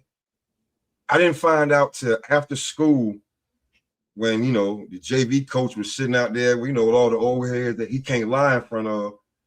And we out there drinking and smoking, and he called out my whole name and said, man, that was Gainey's call. Why would I not put you on the team? Yeah, because he thought you was a hothead. He thought I would, bro. And, It's a and he pickup was game. but that's what I'm saying. But see, here's the situation. And did y'all have a conversation? Never. That's the issue. That's Never. the issue. And you probably and see, you He didn't have told everybody nobody. else though. He told I know everybody, bro. I know the star But football see the players. thing. But let me just say this I real know the, quick. like You everybody on got the team is my homie except for his nephew. right. So that's the issue though. Like if I'm making a team and my nephew is on the team, I'm not gonna have his op on the team. Bro, So you definitely made the wrong. That was the wrong op. it was a pickup game, bro. He was out there acting like real talk. First of all, he just privileged kid, and he in the hood hooping, right? All right, cool. He talking like he this and that because he was playing against like opposition. I'm like, yo, bro, these guys is nothing. Like, all right, cool. When I got it, I didn't even know he was there. So when I got on, it was a wrap, bro. All right, I started talking to him. I ain't push him or do nothing to him. Like I was just talking, and he couldn't make no jump shots. You know, he wasn't a jump shooting dude. Mhm. So, bro, I already get like the And you competitive. when you young, like I was the same. Like Smoke, listen, when I did it when I hoop, I was nasty, man. Like, and really, my game wasn't like super polished. I could just score from pretty much anywhere on the court. Like my jump shot was like that. So the coach, like for instance, these coaches, man, they for one, they want to be a lot of them want to be the center of attention. They want coach of the year. That's what they want. They don't it's not that some of these coaches don't understand that if you putting kids through college or into college, that's gonna big you up and big up your program. That's a greater thing than a coach award. So a lot of these coaches, man, they gotta have a different mentality. If you could help a young brother change his life or see what he should have did, he should have pulled you to the side and said, I like your game, but you talking too much. If you want to be on my team, you're gonna have to talk less and play more. Can you do it? And if you would have said, and if you'd have said yes, then he would have put you on the team. But see, he didn't have the right mentality, and he could have worked that out with you and the nephew. And y'all didn't have to be best of friends. But if y'all could coexist to win some games, or to at least have both of y'all on the team in some capacity, he could have worked that out. You know what I mean? So Mm. a lot of these dudes, they rather not deal with you. They rather take the easy way out and say, you know what, I can't save. They'll just be like, "Ah, I can't save everybody." So they'll convince themselves in their mind that you a lost cause, or you a high head, you gonna be more trouble than you worth, all this other stuff. It's the lesser thing, man. So, man, Nah, he having was your iffy, children. bro. Nah, he was like, I'll be real with you. But let me just say this more before you Go cook. ahead. Go ahead. Having your children around the right people is the best thing you can do as a parent, because you gotta have people in your children's lives that want to see them do well. A lot of these coaches, respectfully, they just there to get a check. And they get that little extra 1,500, 200, $2,000 for being a coach. He was the And athletic that's director too. it. That's all. Yeah. He was the athletic director too. Yeah. So he probably getting a double check. He getting a double check, right? So he got all the power. You know, when you the athletic director, football, basketball, track and field, all of that. You know what I'm saying? He in control of all of that. So if he don't Hmm. like you, you won't play. Hmm. So I remember Yeah, Carrie, you right. he wouldn't start my homeboy because he was like I don't got no problem saying my whole name, bro. But he was like, yo, and like it was like 5 people from the team told me this too. It was like, yo, bro, he told Fleet not to hang out with you. And that's the reason Fleet ain't starting. Mm. Like, are you serious? What we do out of school, like people was like, if they saw us, like, you got to remember back in the day, like B3, you remember. After the games, we had Pizza Hut. Yeah. Little Caesar, like not Little Caesar, but CC Oh, Pizza. and hanging out with our shorties, the Hanging little out. young dudes. Yeah, bro, you Yeah. got to have a reserved table on Friday night, or you'll be outside Pizza Hut this parking lot pimping. That's what we talking about, y'all. Like we taking it way, way back to where we know how it like. So, bro, we had two See tables. that, and see that's the thing, Smoke. That's the thing, man. Irregardless, Mm, whatever you doing, somebody watching you. bro, What watch and this. listen, and not only watching you, they Reporting reporting back. on you. Yeah. They talking about, yeah, oh, I seen so and so do this. Oh, I seen him, he had a J. Oh, I Bro, we seen him, was he just was he was chilling. knocking it. I walked in on the bathroom, he was knocking a shorty down, he was catching some neck. They gonna tell, listen, they Bro. gonna snitch, they gonna tell all your business, man. Listen, They gonna I'll be tell real with all you, your V3. business. V3. Here's the bad part about that. All them dudes got caught doing all that other stuff you were saying. Mm-hmm. None of that mattered. Being Man, people, seen with me during basketball season. If he could find somebody to give you a playing time to, or like irk you, let you know, he would do it. Real talk. And I knew everyone on the team, bro. Like we all like I was like, yo, you being real petty. All the while, I and we kind of knew, but we ain't know. But then when the divorce came, we knew. All the while, we keeping this high school, we keeping it real. You little jerk, you little punk, you know what I'm saying? I keep it like, bro, you knocking that because your wife was the varsity coach for guess what? The girls. And what mm-hmm. you think he was doing? Nah, I just let y'all, but yeah, definitely what would happen. Spoke to a few of the girls. Mm. So he was a But perv. but you looking at me like, bro, my whole And name. see that's why it's an issue, and that's why I'm trying to do what I'm doing, being positive, because people don't even want men around their kids. Black men specifically, they don't even want them around their kids because people so much we've sown, or black men in general kind of sown so much negativity in our minds or perverseness. That's why it's so important for us to be disciplined, because they've seen so much trauma, and we've handed out so much trauma. And just to answer Carrier, is because they don't have the security of their counterparts. They know at the end of the day, they'll get let go quick. They don't have that same security. And a lot of times, maybe they don't even have that. Like my basketball coach in high school, I went to Dudley High School. I was the orchestrator of my own career, Dudley High School, with Coach Price. Coach Price coached Brendan Haywood. He won state championships all over the place. He coached PJ Harrison. David Emerson That was on the Brendan basketball. Haywood. Yeah. Uh-huh. That was back in the day. That was like 96. Coach Price was coaching. He was the head coach there for like 30, probably 30 years at least. But Dudley is the most prominent. You know Dudley High School. That's the Yeah. most prominent in Greensboro. And I was there my freshman year, but I couldn't handle it because of the girls. It was too many girls.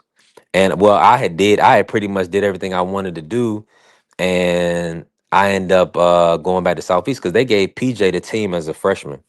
PJ Harrison and went to Carolina to play for Charlotte. You know Yeah, PJ Harrison, Smoke. yeah, I'm And Harris. that was my guy. We went to, we was in the same eighth grade, and shoot, they gave him the team his freshman year, the team, and David Emerson ended up playing football solely, and ended up being, I mean, pretty much he played like 8 years in the NFL for the Raiders and the Skins. So I mean, that goes to show you what the talent pool in the area was. But see me, I couldn't see into the future. So I'm thinking, okay, boom, I just really want to get my rocks off. I just want to hoop. I want to play varsity. Not knowing that if I would have stayed in the right system, I would have actually had the coaching to develop my game so that I could be an actual varsity player and not just a player on varsity. You feel me? They only rock with So you. I'm trying to tell you, if you'd have played if you'd did track and field and fronted like you was gonna be a long distance runner and just ran, and then like when it actually came, you didn't do it. They get, bro. I'm trying to tell you, I've seen the system. They want the top athletes, the top guys, to play at least 2, 3 sports. Yeah. Or I want to chime in on that too, because back when I was in cook high up. school, I was a tremendous athlete. I was known throughout my whole county from seventh grade all the way through my senior year. One of the best players in the whole county, man. I was 5'11", 165 pounds. I went 440. I had 44-inch vert. I did a long jump. I did a triple jump. I went 100. I went 200. I did high jump. I was a two-sport athlete. In my senior year, I got messed up, jammed it all up, and I almost got myself incarcerated. I had a dual scholarship to go to South Carolina and run track and basketball. The game out. Hold on, coach. Hold on, coach. You Yeah. cooking right now, but it's you breaking up. The Oh, my people bad. need this. We need this. Can you hear me a little bit better? Yeah, cook on it. Yup. Yeah, a tremendous athlete. Like I said, the two-sport athlete, basketball, track, long jump, triple jump, 100 meter, 200 meter, high jump, 440, 40+ inch vert. Uh, had two-part South Carolina game called Go Run and Play Basketball. In my senior year on field day or whatever, Olympic day, what they call it, me and a couple of my homeboys, we did some stuff we weren't supposed to do at school. They kicked us out of school. This is my senior year now. I didn't get to walk at my graduation. They sent me to alternative school. All my little scholarship offers fell off of me because I was all up in the media, in the newspaper, and you know, it wasn't a good look, man. They put it like that, bro.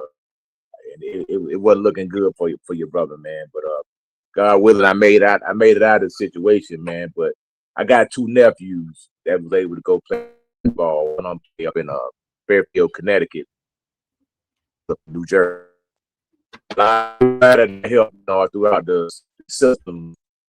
Dude, because I was the only one that didn't get a chance to go because I messed up, and I was cooking everybody like that. But I say all that to say this, man. It don't take but a second to mess up everything, man. I was sick, man.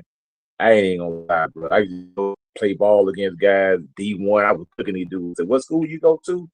And I'm just like, man, I had just proving to myself that I had it. You know what I'm saying? Because I'm murking these dudes. You know what I'm saying? And it just ain't good, man. You can mess up real quick, bro. Really, really, really quick, man. It don't. And I know what everybody probably know an athlete that done went through something similar like what I went through, man. It happens all the time.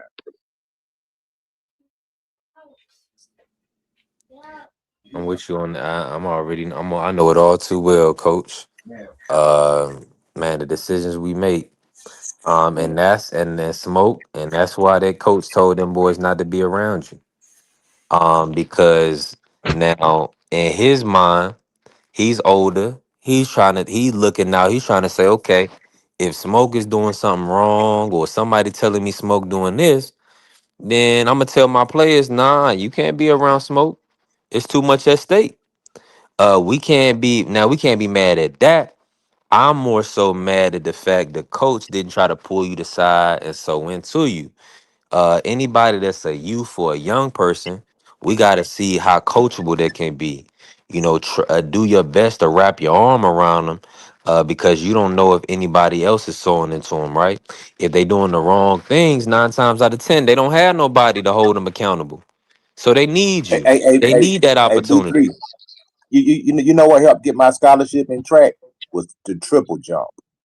See, a Mm, lot of people think it's the 100 meter and the 2 meter and the 200. It's those field events that will get you a scholarship. And my middle school coach showed me how to triple jump in the 7th grade, man.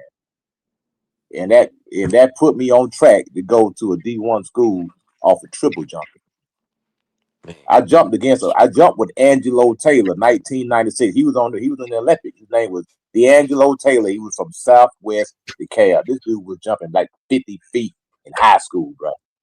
That's crazy in the triple jump. I tell a lot of people all the time, field events. You get good at long jumping and triple jump, that'll get you a scholarship. Yeah. Yep. 1000%. That's why they want their best athletes to And play 2 to 3 sports. well, when you do 2 to 3 small, let me just say this. My see. I agree with what you're saying because it make you a more well-rounded athlete, Smoke. But like at Dudley, like specifically, Coach Price he didn't let his players play football because they used Shoot, to my train year doggone they used to basketball coach was train the year track round coach. on basketball. Say Mm, that again. My Say it again. basketball coach was the track coach. It was mandatory. He said, y'all ain't finna get out of shape. When the yeah. basketball season get done, y'all coming and y'all running track. Now Y'all he right. didn't let us play no football. He said, you ain't playing no football because I don't need you hurt. I need you ready so we can play basketball. But running track, you gonna run. Oh yeah. Now let me ask you. Let me tell you. I'm just gonna tell you. Like the high school that I started off at Dudley, they shoot. Them brothers was running like he used to make them run the whole like the basketball stadium, the bleachers, everything. Oh, you running all of that. That's all y'all gonna do is run. Because that builds your endurance, that builds your strength, that builds your character. That lets you know you ain't in control of nothing. This brother said this is my team. This ain't y'all team, and he let these brothers know. Um, and I was fortunate enough to go there for a year and experience it. But like I played on the freshman team my freshman year, and shoot, I was hitting game winners. I was dropping like 20, 23 a game. And I played a little bit of the JV, but it was just a lot of good athletes from the surrounding areas that went there. And you could see like we had multiple NBA players come out of that program. But I had ended up going to Southeast, a smaller school. You know what I'm saying? Like it's more so mixed. I guess you could say it's a white school, but it was more so. It was really mixed because it was a lot. It's a lot of blacks. And the basketball coach was black, of course. And but he was a former football player. You know, he wasn't really no basketball player. Even though I'm sure people know the game. To a certain degree. You know how it is. But when I tell you that the mentality, right? You as a child or as a youth, you should not be conducting business with adults. Because at the end of the day, that adult, if you don't have the right mentality, if you're not humble, if smelling yourself, or if they could see somebody else in you and they be upset with you. That's why it's always good to have a parent or somebody that's in your support system that can do your bit and work on your behalf, communicating with adults, because it's no way a child that ain't lived no life gonna effectively communicate with no adults. It's just not. It's just that just don't happen. So that was my issue. I had an issue with authority. I had a problem with that. So but at the end of the day, Smoke, I had enough good common sense to make sure I ain't get unalive in nobody's street. I can't say that for a lot of my homies. I got homies that that's pretty much dead and died in somebody's street. Unfortunately, in the same city that their mama and grandmama is still moving around and operating in.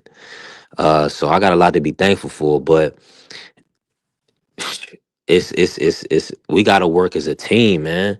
We gotta understand that. Listen, and like we talking about black coaches, right? Man, black men gotta start sewing into black men a lot more.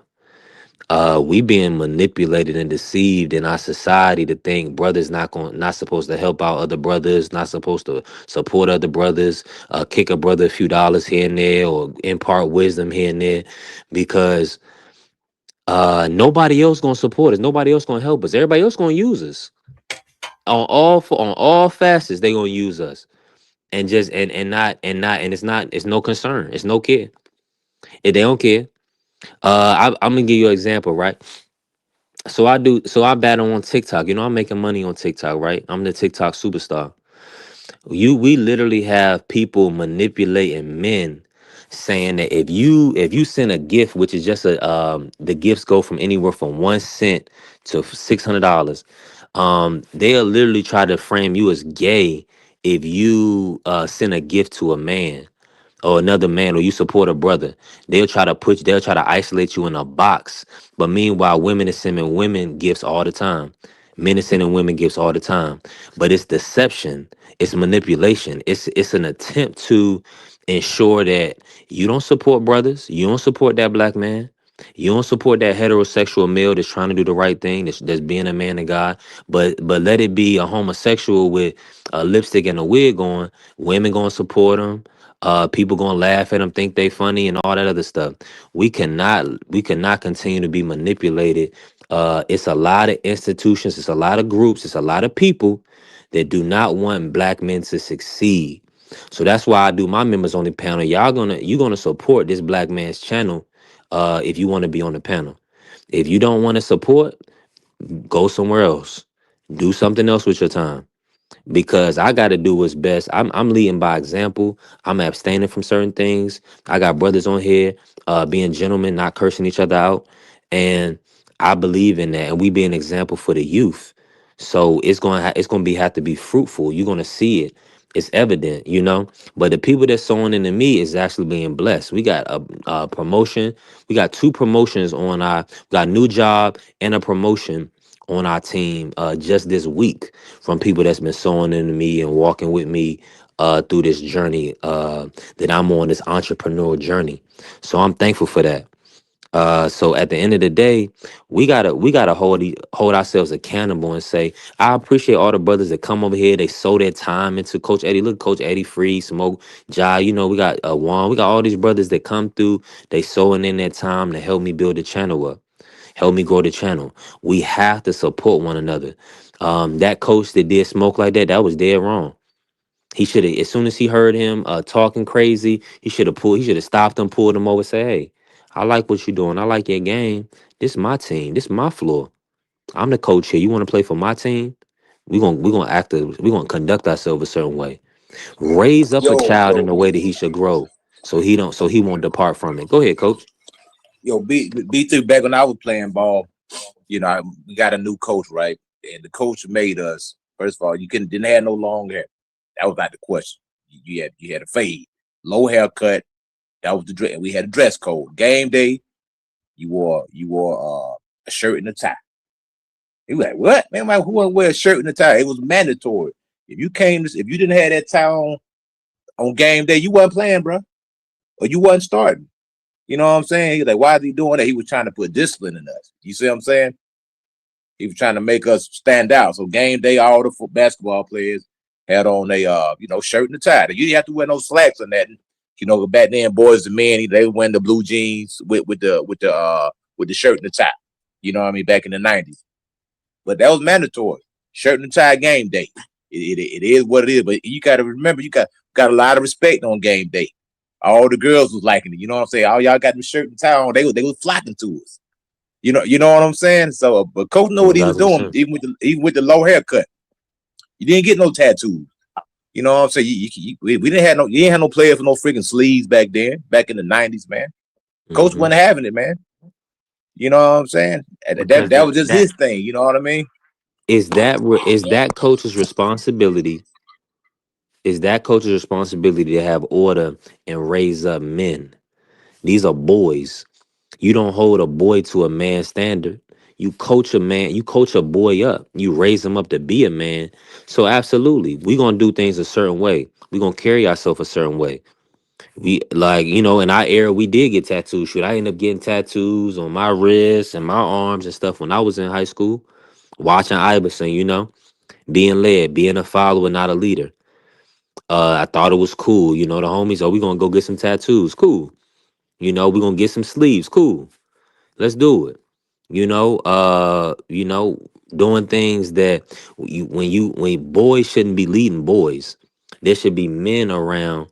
That's why I'm saying it's so important for us to be men of God and honorable men because the youth is at stake. The boys are at stake. The future's at stake. These kids don't have no positive role models and examples, showing them the way, raising them up, making sure they got a belt and a tie. I'm literally on live on TikTok. I got a collared shirt. These brothers is joking me about these brothers in other people's rooms are joking about me having a collared shirt, talking about I look like their principal. I'm like, brother, you don't got a collared shirt. This is the normal, most basic thing. I'm a grown man. You don't think what? You don't think I'm supposed to have a collared shirt? I'm supposed to look presentable. I'm not supposed to look professional. I'm a man of God. I'm a child of God. I'm a king. So, and I'm a lead by example. Now, you don't have a collar shirt on. Uh, do you have a high school diploma? Are you working on a degree?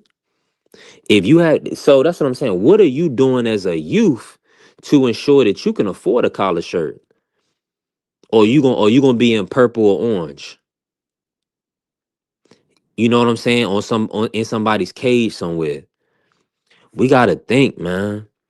These young guys. They gotta, man. Listen, they listening. They smoking too much dope, and they listening too much rap. They're allowing too much negative to go into their mind. What goes in will come out. If you allow Facts. negativity to go into you, that stuff is gonna come out of you. Hey, B3. I'm a union electrician, right? Mhm. I went through the apprenticeship and everything, 5 year Right. program, IBEW, local 613, and our dress code, short hair. You had a beard. It had to be neat, trimmed up, no baggy clothes. Belt, pants pulled up, shirt tucked in. That's how you had to come to work, man. You know what I'm Yeah. saying? Because you're a professional electrician. Anything that had the ending letters CIAN is professional. Physician, electrician, technician. So you had to Yeah. present yourself as professional. You had to look the part. You know what I'm saying? Because you got a high degree of responsibility in wiring up You a building, and you also representing that company out there. talk So to they him, ain't want you coach. dressed in a certain type of way. They want Mm-hmm. you to look clean, professional, hygienic. You had to take a bath. You know, fingernails clean. They want you to look a certain way because it makes you look more presentable. When you go to a mechanic, you go to take your car to get it fixed. Some dude come out there. He may be the greatest mechanic in the world, but he's sloppy. He got his pants hanging off. He got grease all over the place.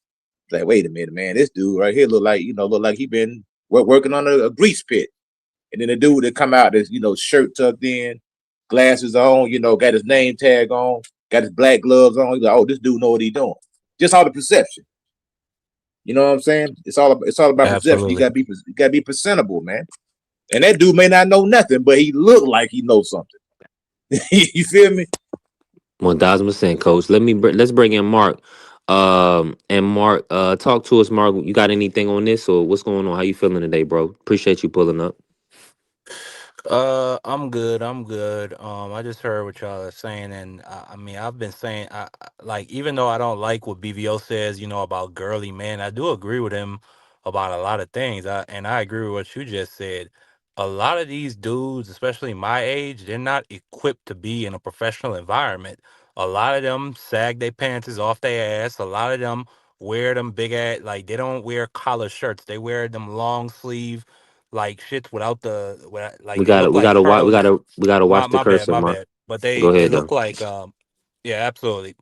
My apologies. But no, I agree with what Coach said. A lot of them are not built or equipped to be in a professional environment. And then when they don't get certain things, they have an attitude as if though somebody's against them, but that's just not it. Don't nobody want, and I had to learn this myself because I used to have a big afro, and I grow my afro out every once in a while, but I usually keep my hair short. I have a beard. I keep it neat, like Coach said, because I be in professional environments, and not only that, I be showing people houses and real estate, and it's like Coach said, if I come there, stank of weed with an earring in my ear or an earring in my nose, and some flip flops. Bro, nobody is gonna want to listen to what I got to say. They're not even gonna really take me serious on what I'm talking to. Even if I present it, even if I present that house or that property like it's the best thing ever, it's a great Let area, me say this, the Mark. pricing is reasonable. Well, I I'm just about to, wanted to I'm finish, about to but go move. ahead. I'm about to move around. The only thing I'm gonna say to that is that anybody that would ever do anything like that, that means that they don't want the job. They don't want the opportunity. They're only doing it because somebody told them that they had to. Nobody in their right frame of mind whatever go somewhere where they wanted, where they needed something, or where they actually wanted something, looking unprofessional or unpresentable. Nope, I don't care. It doesn't matter what form of education you have. You've had at a certain age, you've seen enough on TV to know how you should supposed to dress, when to impress.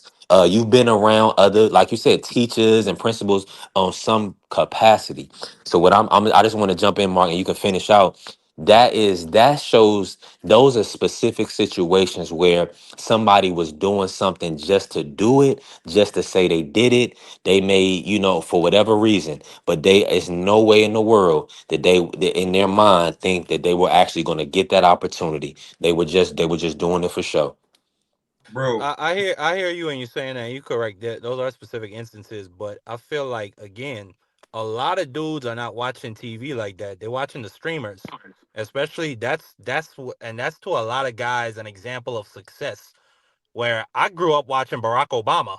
Like Barack Obama was the coolest dude ever to me. And like you said, I had my principal, Mr. Williams, he was a mathematician, and they always came looking crisp in button-up shirt. Well, Barack Obama, he wore the suits, but my principal, he had his button-up shirt, he had his Rolex, he had a little pinky ring, he had his tie nice and proper. He had nice loafer shoes.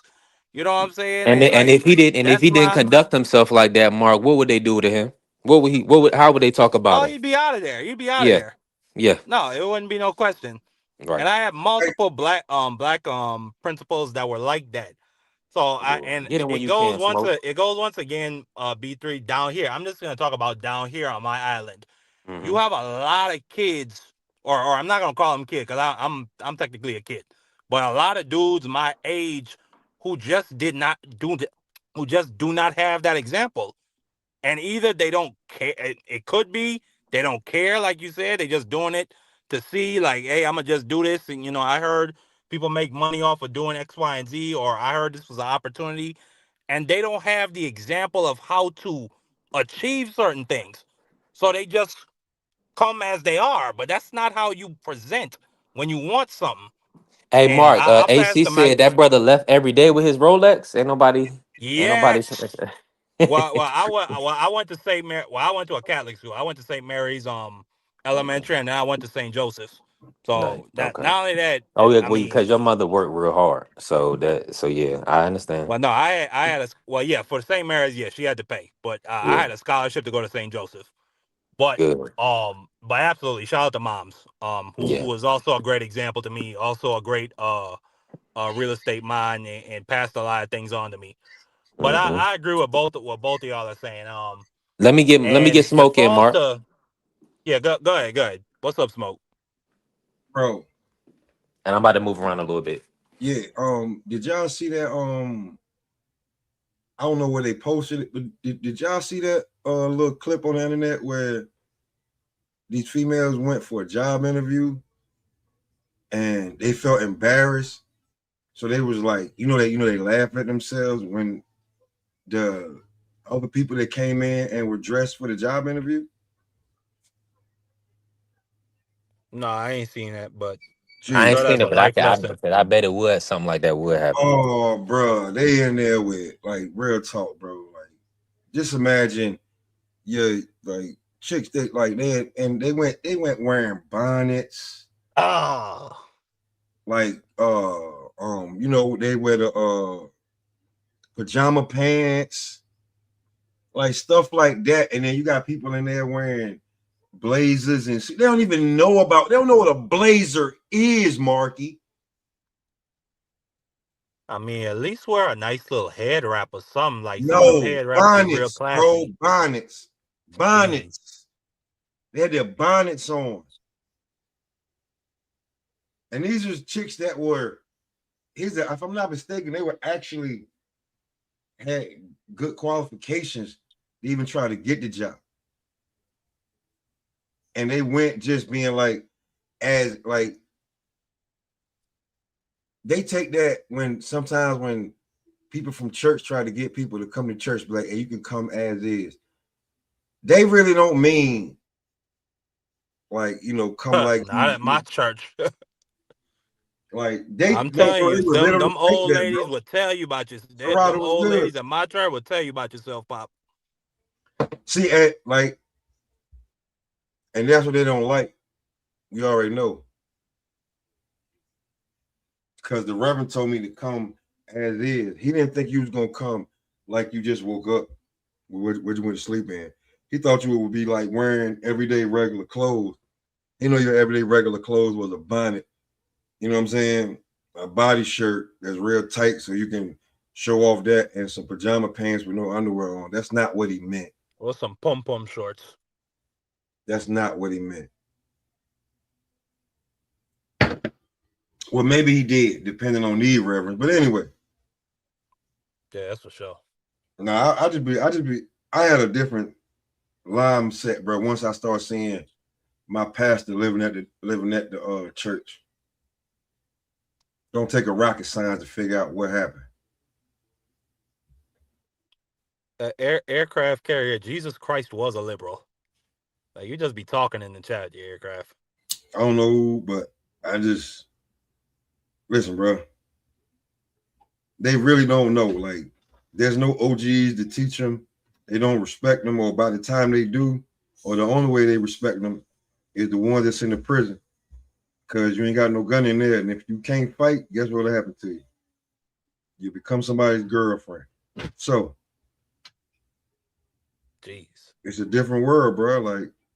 Like I'll tell you, like this new thing with NBA Ben 10 that will happen to him, I don't care. what happened? Who is that? Exactly. But he's a That's one of rapper. NBA young boy punks. Yeah, one of his, and something happened to him, and it's reported. It could be a whole lot of stuff, but like, yo, bro, I don't care.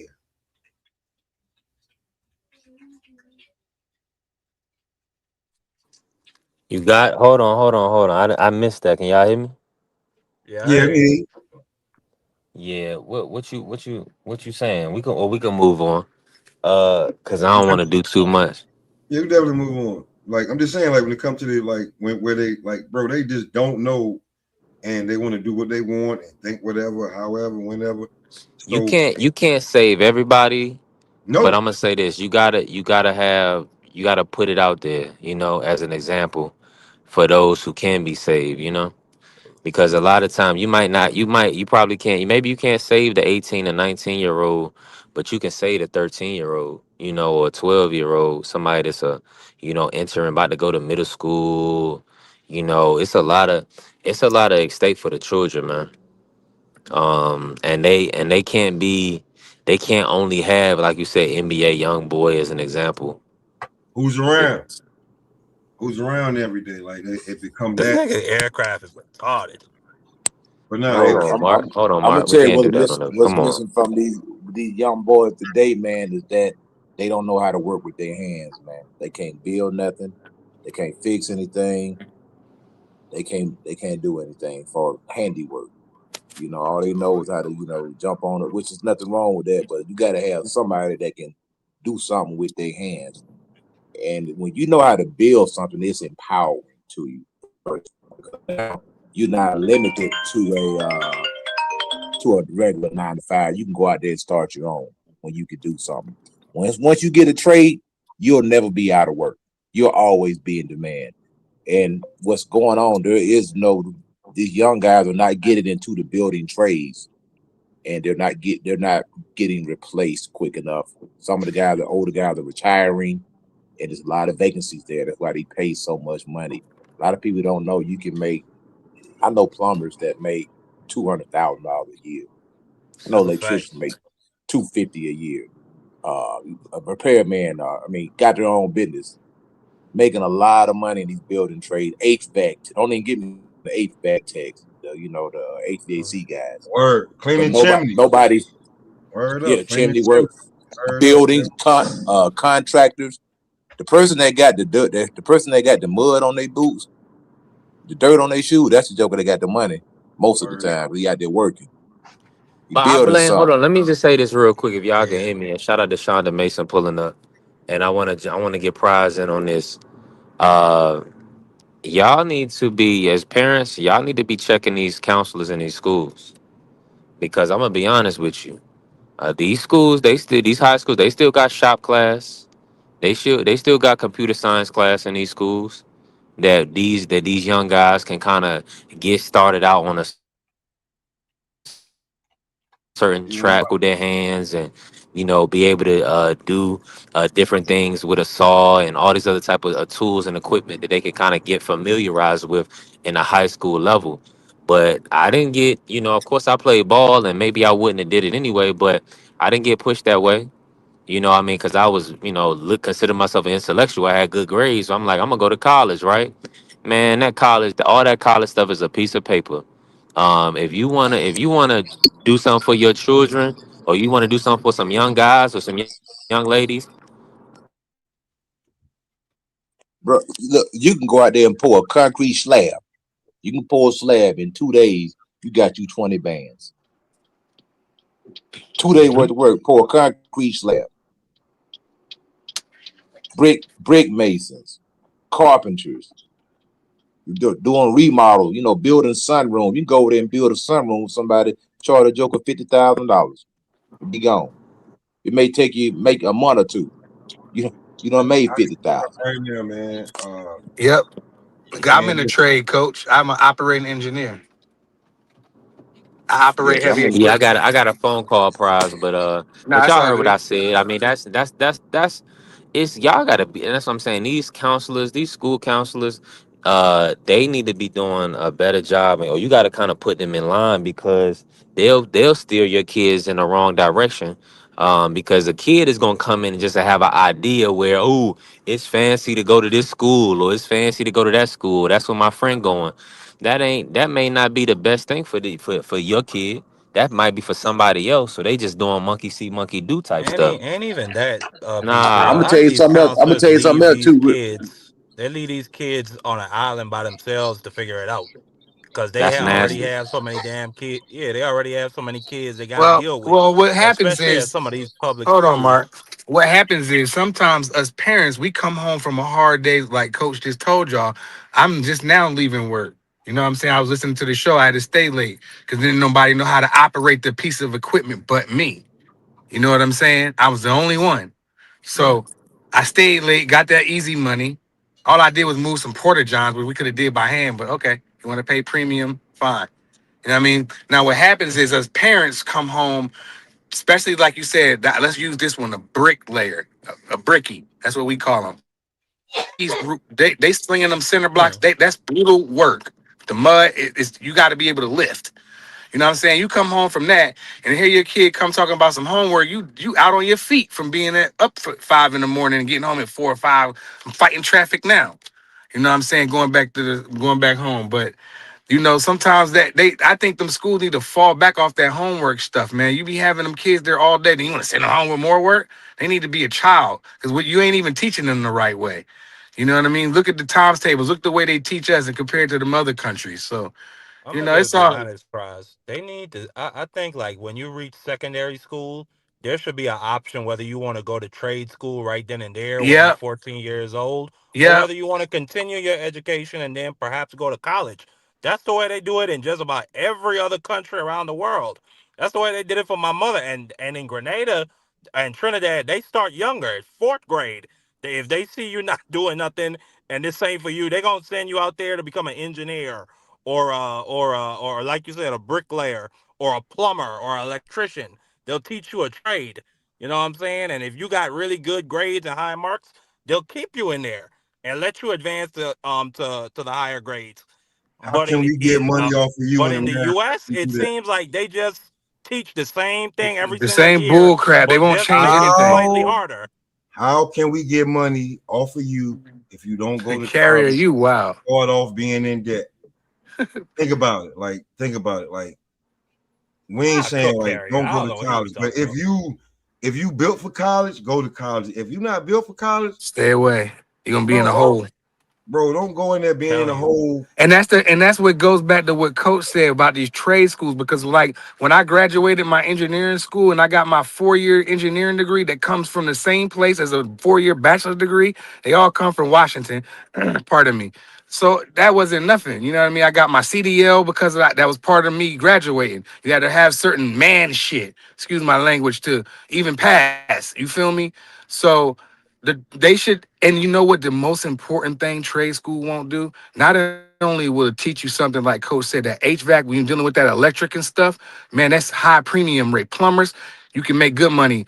Us, we make good money. The carpenters make good money. All of us, we all make over six figures. It's just about how much overtime you get. We all make it. The trade is going to not put you in debt. Like if you would graduate from something and you paid for it out of pocket, you took out a loan to get 50,000. Man, you get that paper, you're gonna be looking for a job. You're gonna be out of work. While I just went through the same thing, but I learned a trade, and now you can't take it from me because I know how to drive a CDL. I know how to, you feel me, do all Exactly. that good stuff. I know how to plumb. So people always need plumbing forever. Like You know what I if mean? you got no kids prize, why start your life in debt? Like Yeah. you free and clear. You could just, like you said, go get yourself a trade and then head out there and go work. But you You ain't gonna gonna get start no, you off ain't your gonna owe no life in dough. debt? That's Yeah. not what's I ain't taught start though, my life. bro. I started myself. My first construction job was building Lincoln Financial Field. That was my first job. And I was a laborer. I had to Damn. pick up trash. I had to scrape snow. Just I was a laborer, you know what I mean? And but I was in the trades, and I learned how to use a demo saw and jackhammers and all that stuff. So then I was like, nah, this don't fit my personality. I need something more of my personality. So that's when I got into engineering school. My grandpa got me in engineering school, and that worked out great. I've been doing it 23 years. I got a pension and annuity and health insurance for my kids. They good. There you Forget, go. I don't want to say forget college because some people are just naturally smart and let in Ohio State or Temple, you so smart that they'll pay you to come there. That's when you go to college. Yeah. You know what I mean? Other than that, I advise the brothers. Sometimes the sisters will be a little bit, savvy with the books than we can be, but I advise my young black brothers that look like me to Go get a take your trade. ass and go get a trade, homie, Get especially a with that trade. HVAC. Even if it costs you $5,000 to do it, so what? You ain't in $50,000, $60,000 in debt with the book $400 books. When you buy them, they not worth nothing but $80 now, and they brand new books, and they automatically, you know what I'm saying? I advise y'all to get into the trades, and it's never too late. You can do it when you're 30. You can pick it up. You be Hey, good. You smarter. prize, like real talk. If you got your depending on where you living at, but Yeah. like I do pressure washing and serve and like this outside cleaning. Mm-hmm. Yep. And They that's tear my ass up. Y'all be tearing my ass up when I got to pressurize my crib.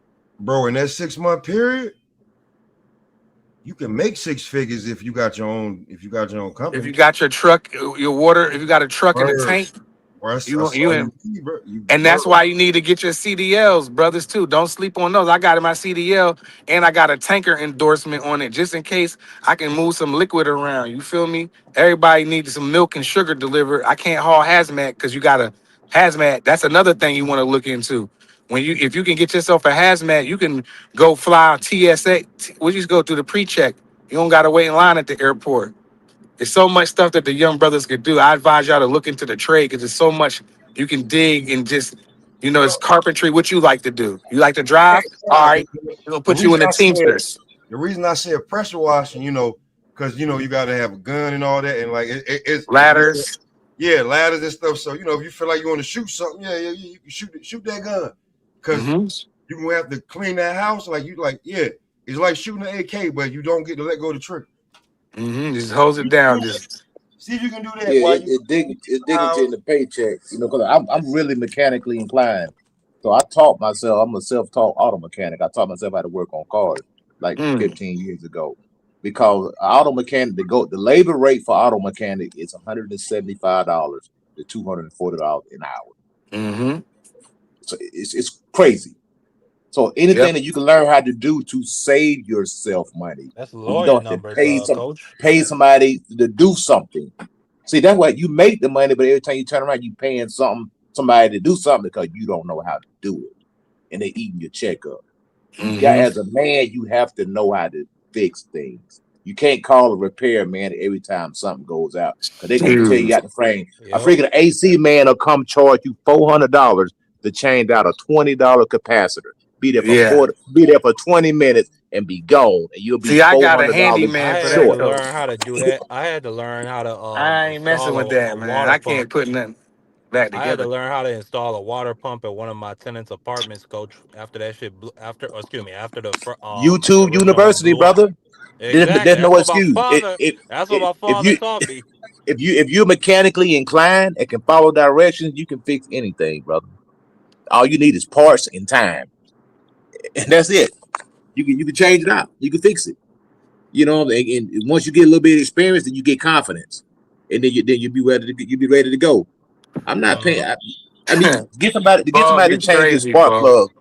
They are Hell, true. that's four hundred Yeah, the dollars for mechanics somebody to are change the crooks. spark That plug. that's for sure. Like my That's for my sure. poppy in the city, he only charged me $80 of brakes. You know what I mean for the front and back, $80. I just bring him the $40 parts. It costs me nothing to get my brakes done all the way around. You feel me? Because he gonna charge me the real prices. You know what I'm saying? But mechanics, man, yeah, and like Smoke said, them pressure washers, man, y'all be tearing me up, man. Y'all, they. I was thinking about getting me a truck and a water tank and some nozzles. Sorry, bro. I'm sorry, bro. That stuff costs a lot, bro.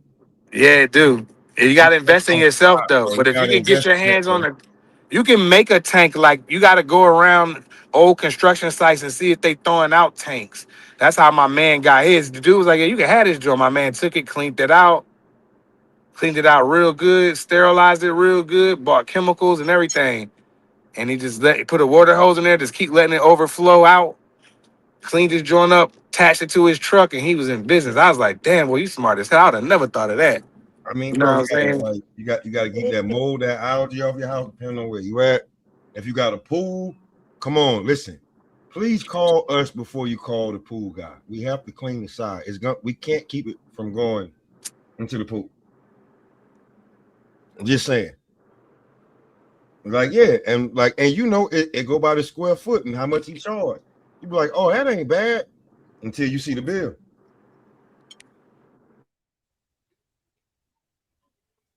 And I'll see you next Hey, year. young brothers, please get a trade. Mm-hmm. Unless they want to pay for you to go to college, I would consider a trade highly. You already don't like school half anyway, so you might as well get ready to go to work. You have to work. And stop trying to worry about an easy flip and worry about $15,000 jeans. Don't let these rappers and athletes fool y'all. That ain't reality. Because half of they stuff be moist and You nice could take a anyway. print. You could do an apprenticeship. I did an That's what apprenticeship. I I didn't did. pay anything. That's what I did, Coach. Me either. My grandpa got me. I did a 4-year apprenticeship and got an engineering degree. I could take that engineering degree anywhere in the world. But the thing is, as an In the U.S. apprenticeship, a lot of these young brothers, they can't take correction and they can't take instructions. They get bent out of shape when somebody tell Yep. them, "No, don't do it like this. You gotta do it like this." Oh wait, it look good, but I need you to tear that out and start over because it ain't right. Ask me how many times that done happen. Be working So all day on something. Oh, no, take that down. That ain't good. Do it again. the teachers used to walk up to us, knock on the door, get out of the excavator, get out. What are you doing? You're Yo, digging holes. You know what I mean? And they'll get in there and clean it up and show you how to do it. You just sit there, all your boys looking at you like, damn. But It's either he it make showed you me tough something, though. and for very few, it's either you showed me something, but for the most, oh, he trying to embarrass me. He had Yeah. to do me like that. But I ain't but you take it but as you got to embarrassment. I humble took it yourself. like he knew. They call it paying your dues. It's, Yep. it's it's Exactly. like a hazing process. Okay, you gonna let Exactly. somebody trick you out of $100,000 because you can't control your emotions? Yeah, that's No, you insane. take that, brother, and you keep moving Like I till be till you telling get what them till young you get brothers what you at the there for. job, coach. It's like these two young brothers. You know, they young. They like 21. They're first year apprentice. You know, the one kid got locks in his hair, and I know how they look at him because he's like the only one on the crew. It's only like two of them on the crew or three of them. Well, the one guy's an old head, but the two young brothers, I be like, yo, don't let them white boys be. They like to bust balls a lot, bro. So you don't take anything personal. Learn your craft. Don't worry about they laughing or saying how long you taking. Don't worry about none of that. Don't worry about messing up. Just go do it. You know. I be telling them, yeah, I'm rooting for them young boys. I talk to them every day. I see them every day, and I tell them, Don't worry about because I used to be the same as you, dog. One of the few black little young boys in the machine operating the 580 backhoe or loading trucks in the excavator, making that machine dance. They go in there looking there, they be like, damn, you young boy in there? Oh, all right. And I jump out the machine, they respect me. So when I get out the machine while they dirty and get them do boots and stuff dirty, I'm clean from being inside the excavator with the air and the radio on. While the brothers is out there with the shovels, it's hot as hell in the city. You know what I mean? That's the trade I took. So, you know what I mean? I told them young boys, Take time to get there. hell yeah, hey, 23 years. You know what I mean? I jumped in that machine today like I've been in that shit yesterday. It's like riding a bike to me. Give me a backhoe, an excavator, a dozer. I'm not too good with a bulldozer. I know how to push the dirt and make a road, but I don't know how to grade with it. You feel me? I would make you a racing track. But other than that, you know what I mean? I'm nice on the little Bobcat skid steer thing. I can do demo. I can rip that. I can gut a building out with them, or I can do dirt work with them. It don't matter. Put me in a dump truck. I'm gonna switch gears because I got my CDLs. You feel me? They was gonna lay me off, and until the boy was like, "You got CDLs?" I was like, "Yeah, I could drive this motherfucker, dog." And man, I was on the job 3 more months because I was loading the dirt and driving it behind the union. The union knew. I told them they let me go, and they paid me my rate because I knew how to drive the truck. And the most important thing about not only did I know how to drive the truck, that I was young, 20, like 24, 25. I was qualified to drive the truck, and I knew where the rock quarries were. You know what I'm saying? Because I Right. picked up I All did right. all that because Let I me picked up a let me trade. jump in. Let me jump in real quick. Yeah. Um, and shout out. Hey, we don't do no cursing on the panel, so let's control the cursing. And I'm moving around right now. Right now, Prize 100% right. If I'd have known, like my cousin, he went to be a merchant seaman. They put him to be a merchant seaman, right? He didn't go to school. He went to be a merchant seaman so he can get that bread, and now he's doing real estate. So another profession that you don't need to go get no degree for, and he don't have no school debt. So everybody go to prize route, go to merchant seaman, go to trade route, learn, do something like that where you can make some money, not go into debt, and then you can actually figure out whatever you want to do in your life. You don't have to do that forever. You can get like your prize said, you can get certain certifications and different things to ensure that you can have a successful future. Don't listen to what everybody else is doing. Do what's best for you. But see, you gotta have somebody sowing into your life because his uncle, my cousin's uncle, that's what he did. You see what I'm saying, Prize? So Hmm. you very beneficial Yep. for everybody that's connected to you because Yep. now people have an example of somebody that's successful doing trade, Hmm. working for, and you can make great money. And like you saying, you doing a chill job, something that you comfortable doing, it's easy money. Hmm. It's I have and fun you at work and you every don't day, gotta dude. and listen, you don't got nobody breathing down your neck or Nope. whatever. You just do your job and you go home. You get paid well. Yep. And you get paid Easy money. overtime. And then the most important thing, you can actually go to the dentist, what they say, 2, 3 times a year. Yeah. Yeah, Yes. well, I use my insurance because they take it out of my check. I might as well go to the dentist, right? Yeah. So I got a routine. Me and my Yeah. daughters. You feel me? Good. You See go to that? the doctor. So when you go, if you let's say you cut yourself, God forbid, or you happen, you gonna go to the emergency room. The kind of insurance that we have in them trades, you going right in front of everybody. I promise you that you're not gonna be in emergency long. They gonna have you in and out. You have a bed and everything. Quick.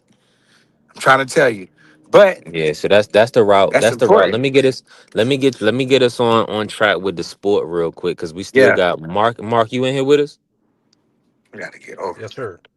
All right, let me I want to start with Prize and I want to bring Mark in on this Can I hear me? Shakur versus. Yeah, we can hear you, Yeah, Mark. Can I you hear got you, us? man. Yep. All right, go ahead. Go ahead. Let me pivot to Mark real quick. Mark, talk about Shakur asking Devin to do the 144 catch weight. Do you feel like that's a good move for Devin?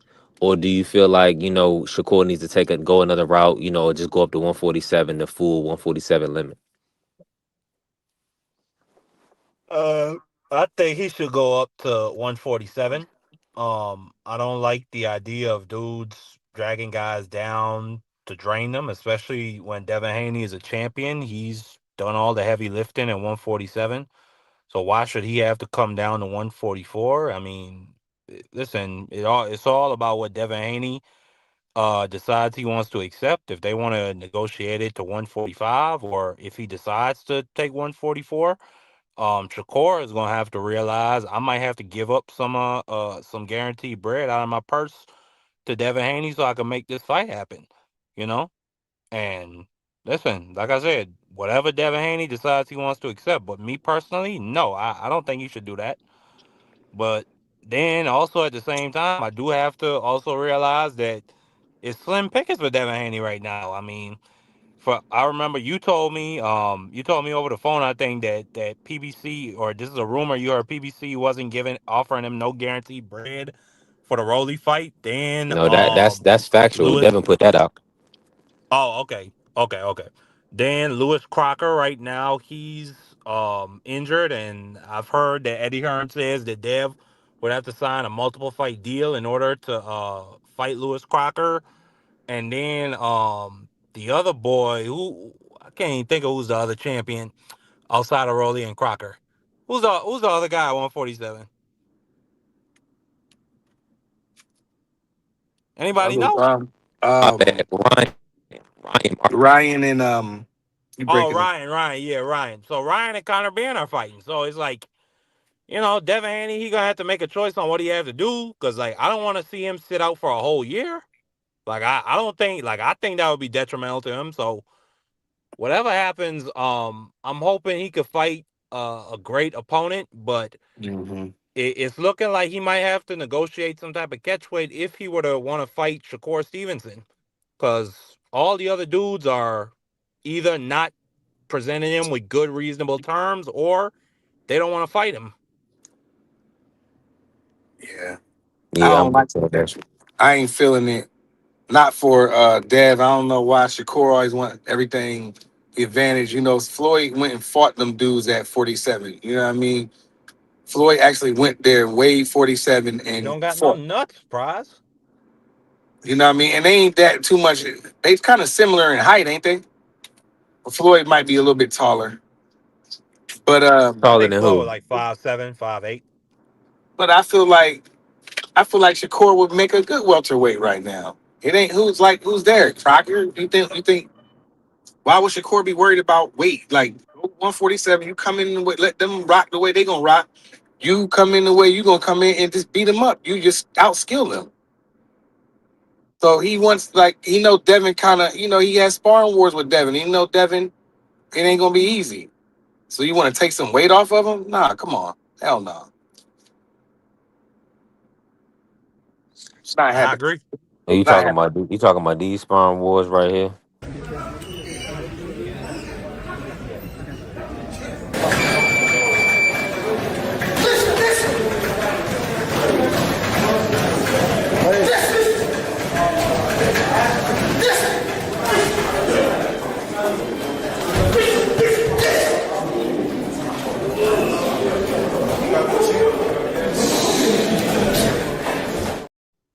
Don't act like you ain't see Devin Haney just clip him with a beautiful left hand. That was the last time we seen him get hit. I mean, he clocked. I mean, that was a beautiful place. Even Shakur smiled after it because he know, and, oh, he and and got me. Floyd said in the crowd, he said he got a good chin on him. But Yeah, also we seen this before, B3 and Prize and Coach. I mean, yeah. Shakur got a habit of clout chasing Devin Haney.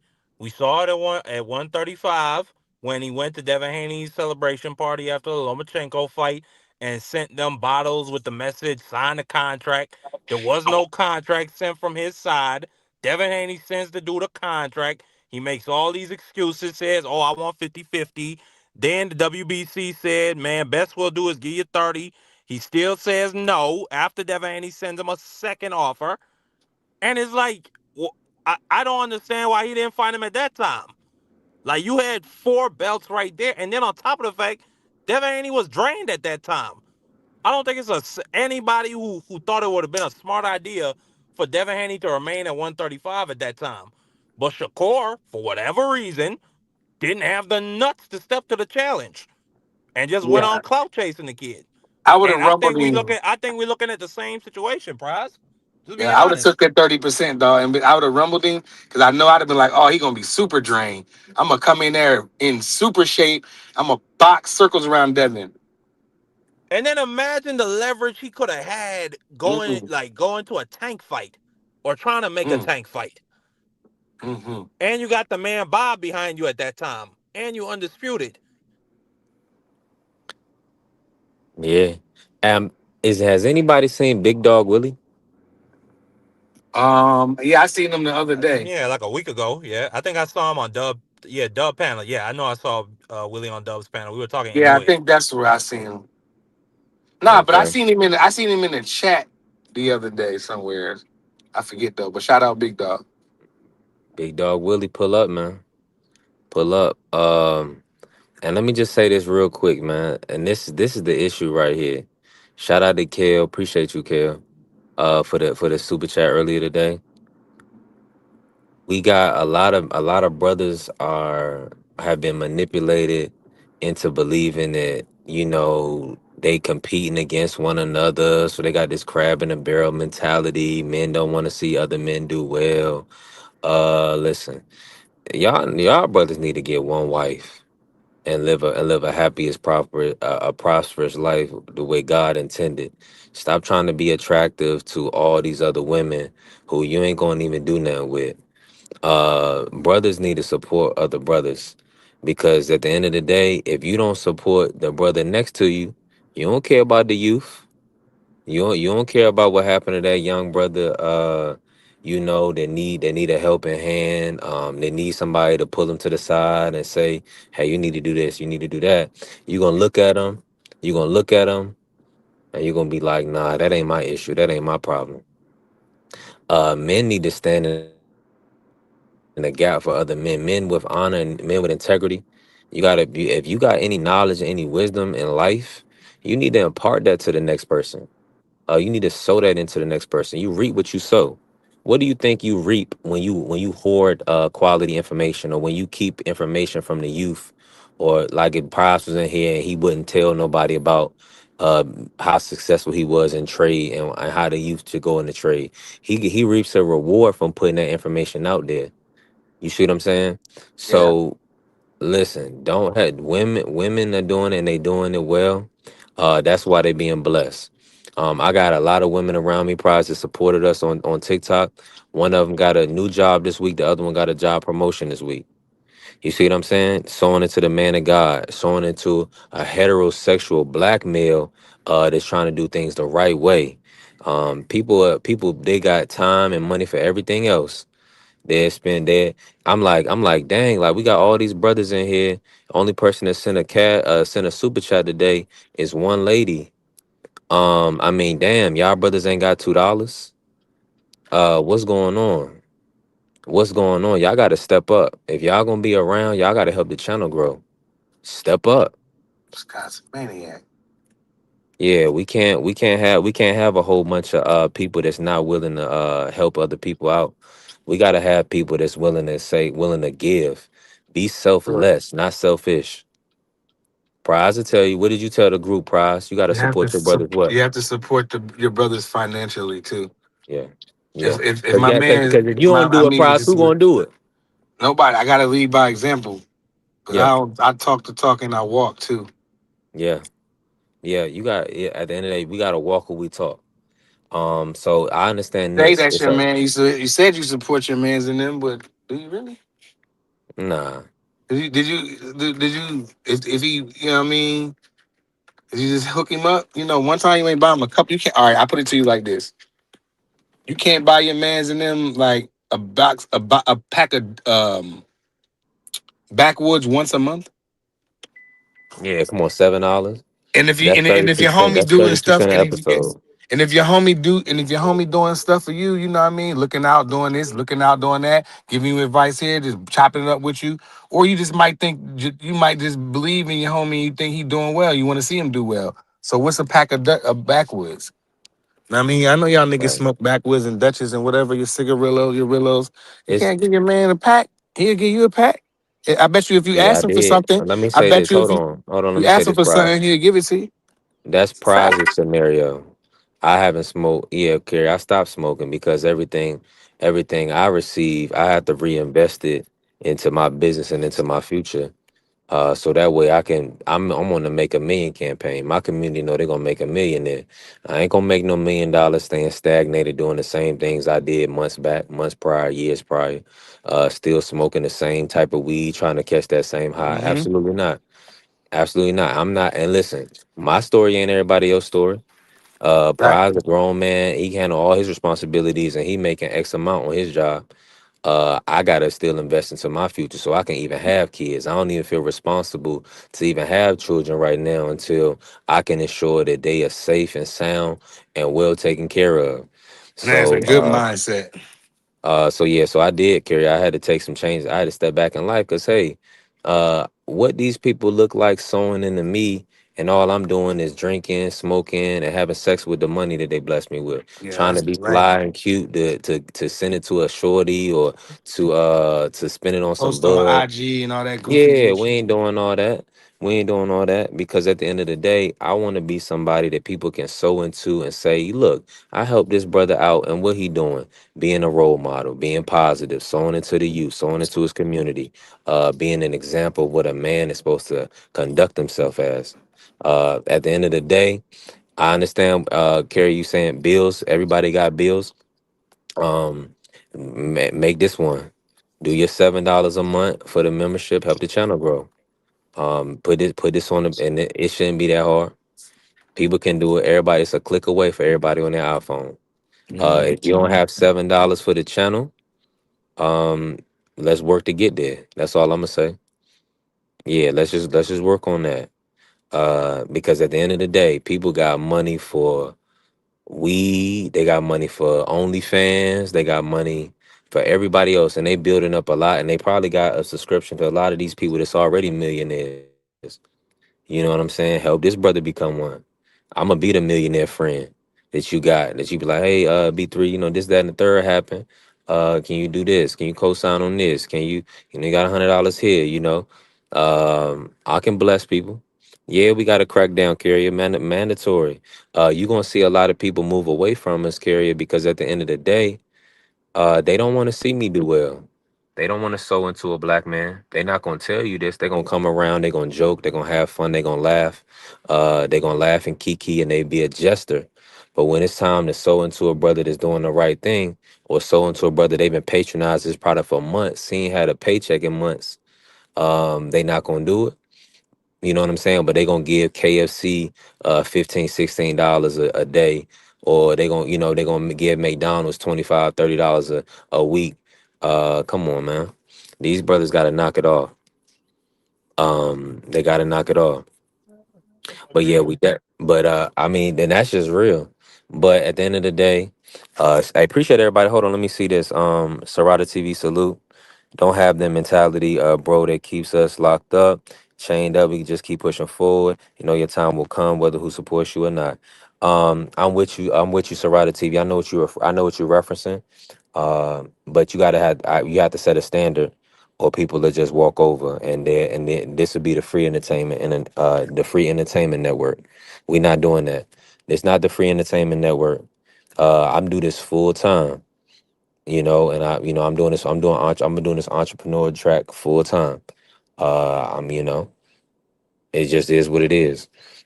So you have not because you ask not. Some people they ain't gonna like it. I promise. Listen, it's people that don't want to see me do well on TikTok. They'll say they love me. Oh, I love Brad.